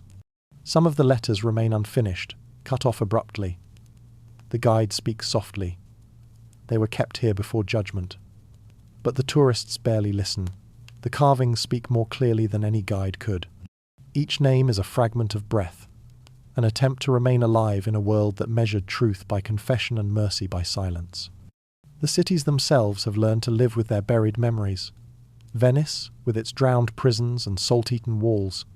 Prague, where the astronomical clock that once measured the stars was built beside a square that hosted public executions. Berlin, where stones of medieval monasteries were reused in later centuries to build government halls, authority layered upon authority, never quite free of its reflection. History doesn't vanish, the narrator murmurs. It's sedimented. The phrasing feels geological, and that is precisely the point. The moral strata of the world are layered like the earth itself. At the surface, the polished present gleams. Beneath it, compressed by time, lies everything we once believed necessary. Each century presses down on the last, shaping its fossils not of creatures, but of ideas. And if one listens carefully, standing in the middle of a crowded city square, one can still hear it, the low hum beneath the noise. It is not supernatural. It is memory. The echo of prayers for mercy that were never answered, of verdicts read in trembling Latin, of the murmured crowds who once gathered to watch justice unfold. The sound is faint, like wind under a closed door, but it is always there. Archaeologists call it context. Historians call it continuity. But the narrator gives it another name, conscience. These bones beneath us, it says, are not merely evidence of what happened. They are proof of what we are still capable of. Each discovery feels like both revelation and accusation. To find a relic of punishment is to confront the persistence of cruelty. To uncover a relic of faith is to face the persistence of hope. The two are inseparable. The medieval world believed pain purified the soul. Our world believes remembrance redeems it. Perhaps both are ways of measuring the same guilt. The guilt of being human, the guilt of surviving what others did not. The voice grows quieter still, its cadence almost like a lullaby. Every city, it says, dreams of innocence. But beneath its streets, the dream sleeps uneasily. In Paris, when construction crews uncover old bones, they sometimes find them interlaced bodies buried together, indistinguishable. The archaeologists record them as communal remains. But the word communal hides something sacred. These were not just victims. They were companions in death, people united by the same fate. In their closeness, there is a kind of reconciliation, a final defiance of the divisions that condemned them. The ground, indifferent yet merciful, keeps them together. At night, when the city lights shimmer on wet stone, it is easy to forget what lies beneath. Yet every statue, every cathedral, every tower carries its own invisible shadow. The beauty of modern Europe is built upon the silence of its victims not as punishment, but as inheritance. The lights that glitter across its rivers are not just reflections, they are continuations of candles once lit for the condemned. The narrator pauses, then speaks with a tone that is neither sorrowful nor hopeful, but reverent. We have inherited their ashes, it says, and their lessons. What we build now is not free of them, it is built because of them. The past does not demand guilt. It asks only acknowledgement. To know that the stones beneath our feet once echoed with prayers and cries is not to be haunted, it is to be reminded. Every foundation, no matter how stable, rests on someone else's story. The cities of the present are cathedrals of memory, their streets lined not just with architecture, but with absolution, waiting to be spoken. As dawn rises over the city, the camera lifts above rooftops. The streets shimmer with rain, the bells toll for morning mass, and the earth below remains quiet, patient, forgiving. The narrator's final words are soft, like breath on glass. What was buried was never gone, it says. It was only waiting to be seen. The next chapter will look upward toward the living, toward how humanity carries that awareness forward, not in monuments, but in conscience. The bones beneath the cities have told their story. Now, it is our turn to listen. We do not bury the past, we build over it. The cities have risen, the stones replaced, the fires cooled to dust. The bones beneath the ground no longer speak, but above them, new monuments rise, museums, schools, and squares bearing the names of saints and kings. History, now dressed in the language of progress, feels distant, safe, almost decorative. Yet beneath the plaques and polished marble, the silence remains. We tell ourselves that remembering is enough, but the way we remember determines what survives of the truth and what quietly disappears again.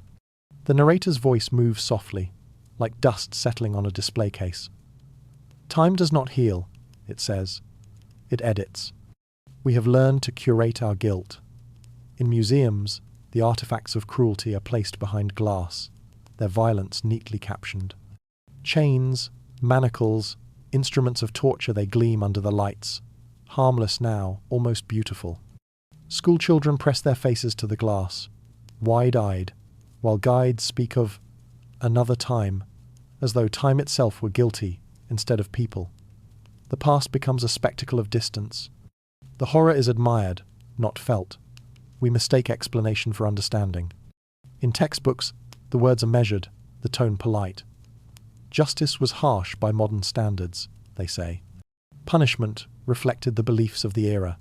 The sentences are symmetrical, clean, bloodless.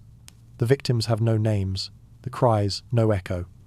We comfort ourselves with the illusion of progress, as if moral evolution were inevitable, as if cruelty belonged only to those who came before. We speak of them, never of ourselves. The narrator lingers on this self-deception. Every age believes it has outgrown its shadow, it murmurs. But shadows do not vanish, they adapt. Modern justice, after all, has its own rituals, courtrooms with bright lights instead of candles, verdicts written in law rather than scripture. The forms change, but the hunger remains to condemn, to purify, to prove ourselves righteous through the suffering of others. The past teaches us less than we claim. We do not escape it, we reenact it politely. In plazas, once used for public executions, cafes now spill their laughter into the night.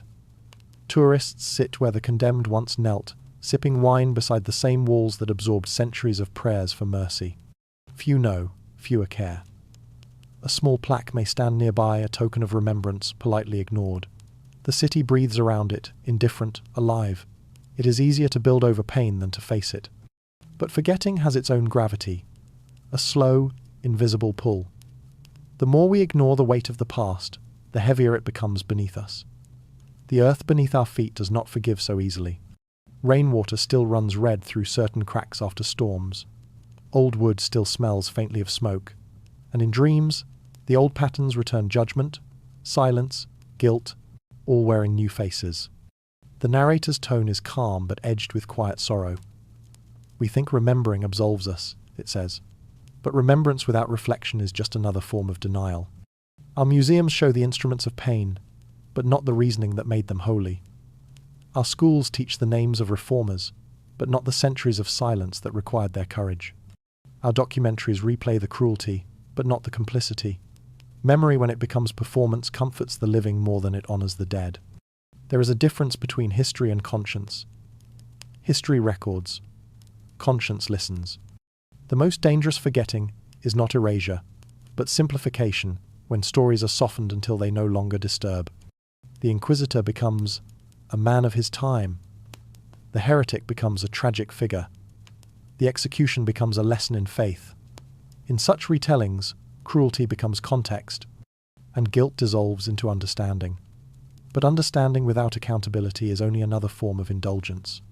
A whisper from an earlier age returns. The fire judges no one.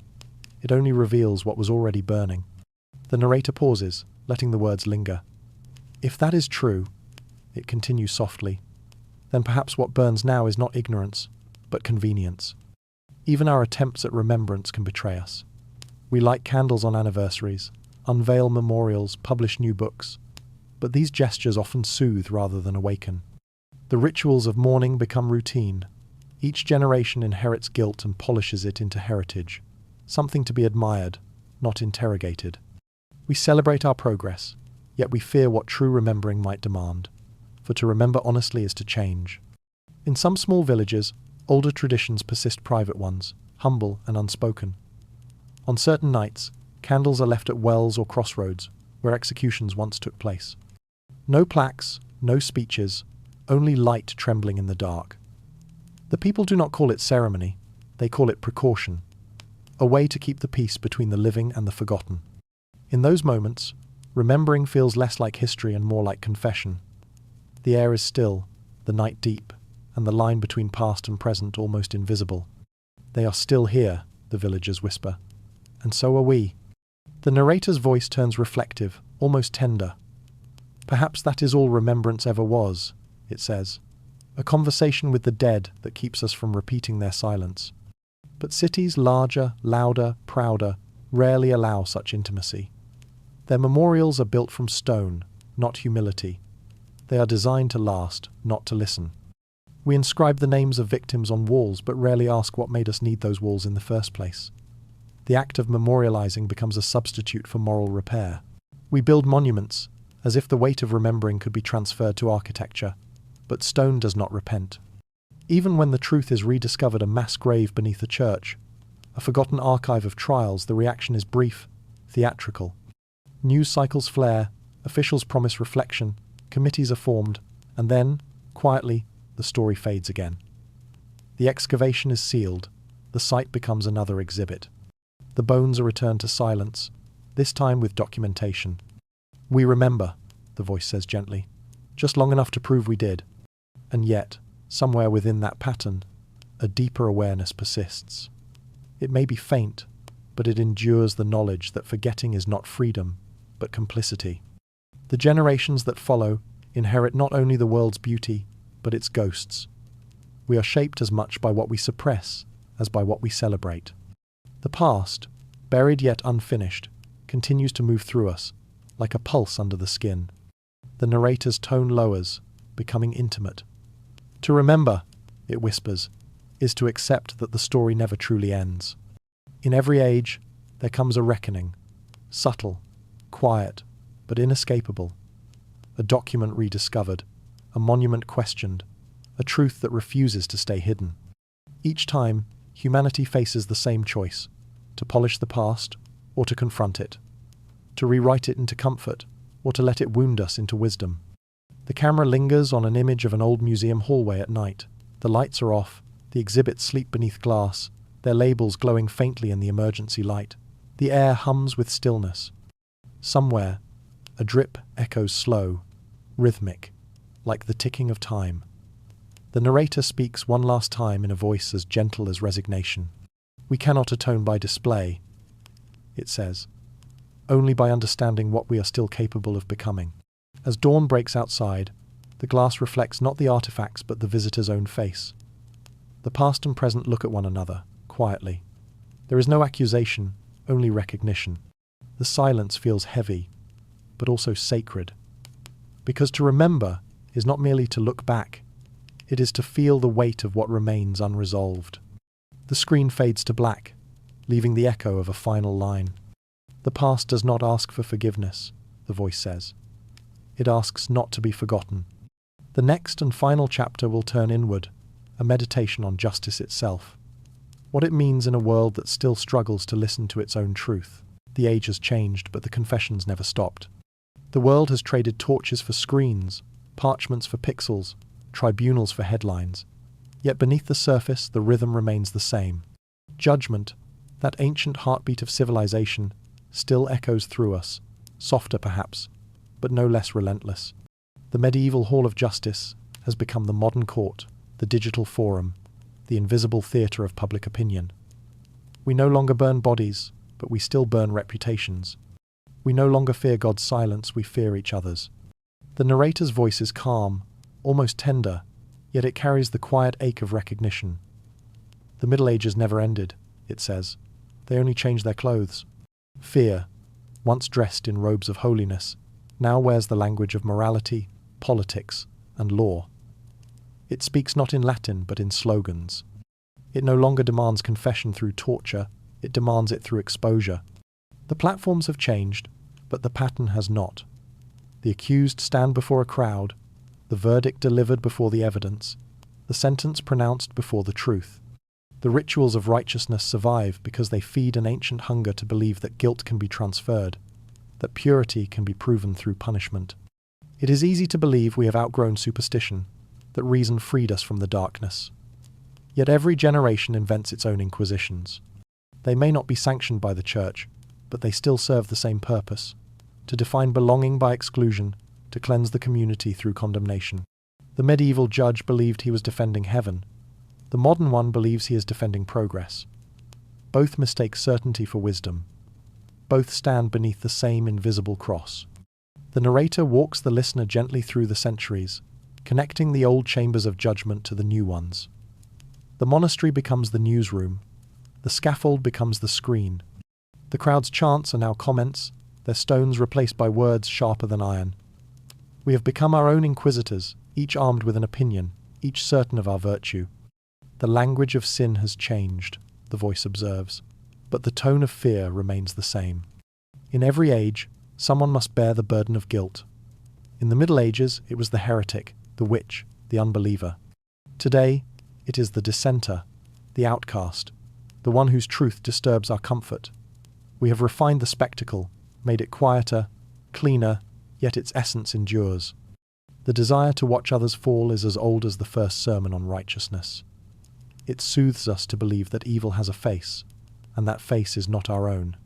Still, something has shifted. Awareness has crept into the ritual. We know now what we did, not then. That fear disguised as justice corrodes from within. The same voices that once demanded confession now pause, uneasy, sensing the repetition. The past lingers like a reflection in a modern mirror, faint, familiar, and inescapable. The narrator's tone grows slower, more meditative. We inherit more than our ancestors' bones, it says. We inherit their habits of belief. When we condemn too easily, we echo the inquisitors who sought purity through fire. When we forgive too quickly, we echo the priests who sold absolution for coin. When we remain silent, we echo the crowds who looked away. History is not a line of progress, it is a circle, tracing the same moral geometry through different skies. And somewhere within that circle, we keep rediscovering ourselves. The modern courtroom, for all its procedure and precision, still carries the echo of the confessional. The accused swears upon the truth, testifies, pleads, repents. The ritual demands contrition, not merely innocence. Even in our secular age, we crave the moment of submission, the trembling voice, the admission of fault. Redemption, as ever, remains a public performance. And beyond the law, in the daily rituals of judgment at work, online, in politics, we continue the theatre. We weigh others' sins as though their condemnation lightens our own. It is the same old arithmetic of guilt, the same ancient balance, invisible but unbroken. Yet amidst this repetition there flickers something new, a faint but growing awareness, a recognition that justice and mercy cannot exist apart. The voice of the narrator softens to a whisper, like a teacher speaking to a restless soul. Perhaps, it says, the true progress of civilization is not in how we punish, but in how we understand. There are moments rare, fragile, luminous when humanity glimpses itself through the ages. When a modern judge hesitates before a sentence. When a journalist chooses restraint over outrage. When an ordinary person, accused or accusing, pauses long enough to see the other as human. In those moments, the circle falters and light slips through. The machinery of judgment slows, and conscience, like a forgotten instrument, begins to play again. But even that awareness is fragile. It must be renewed constantly, or the circle will close once more. Every society believes it stands beyond the cruelty of its past. Every empire believes its justice is different. Yet time reveals how similar we remain. Our tools evolve, our fears endure. The fire may no longer burn in the square, but it burns quietly in hearts that crave certainty. The narrator breathes slowly, the tone almost like prayer. To judge is easy, it says. To understand is divine. Perhaps that is the lesson history has been trying to teach, not through victory or progress, but through repetition. The past returns because it is unfinished. Every generation must decide whether it will repeat the sentence or rewrite it. The circle turns, and with each rotation, we are offered a chance not to escape the past, but to transform it. In one final image, the camera drifts through a modern city at night. Reflections of streetlights shimmer in puddles left by rain. A billboard displays the word justice in bold letters. Beneath it, unseen by passers-by, lies the outline of an older street, the stones still marked by centuries of footsteps. The narrator's voice overlays the scene, calm but resonant. The city does not remember names, it says.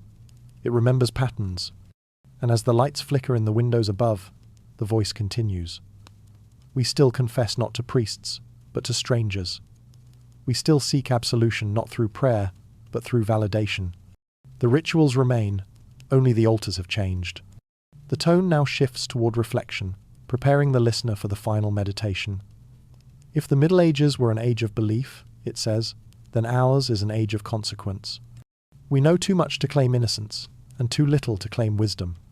Between those two weights, we continue to balance, as they once did, hoping that what we call progress is not simply a more elegant form of the same fear.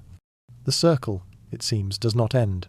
It narrows, it deepens, it turns inward. And there, at its quiet centre, waits the oldest confession of all. That we have always sought to measure good and evil not because we understand them, but because we are afraid of what happens when we stop. The screen fades to black. The voice lingers for one last breath. The Middle Ages sleep beneath us, but they never truly died. Every age, in its own way, keeps their fire alive.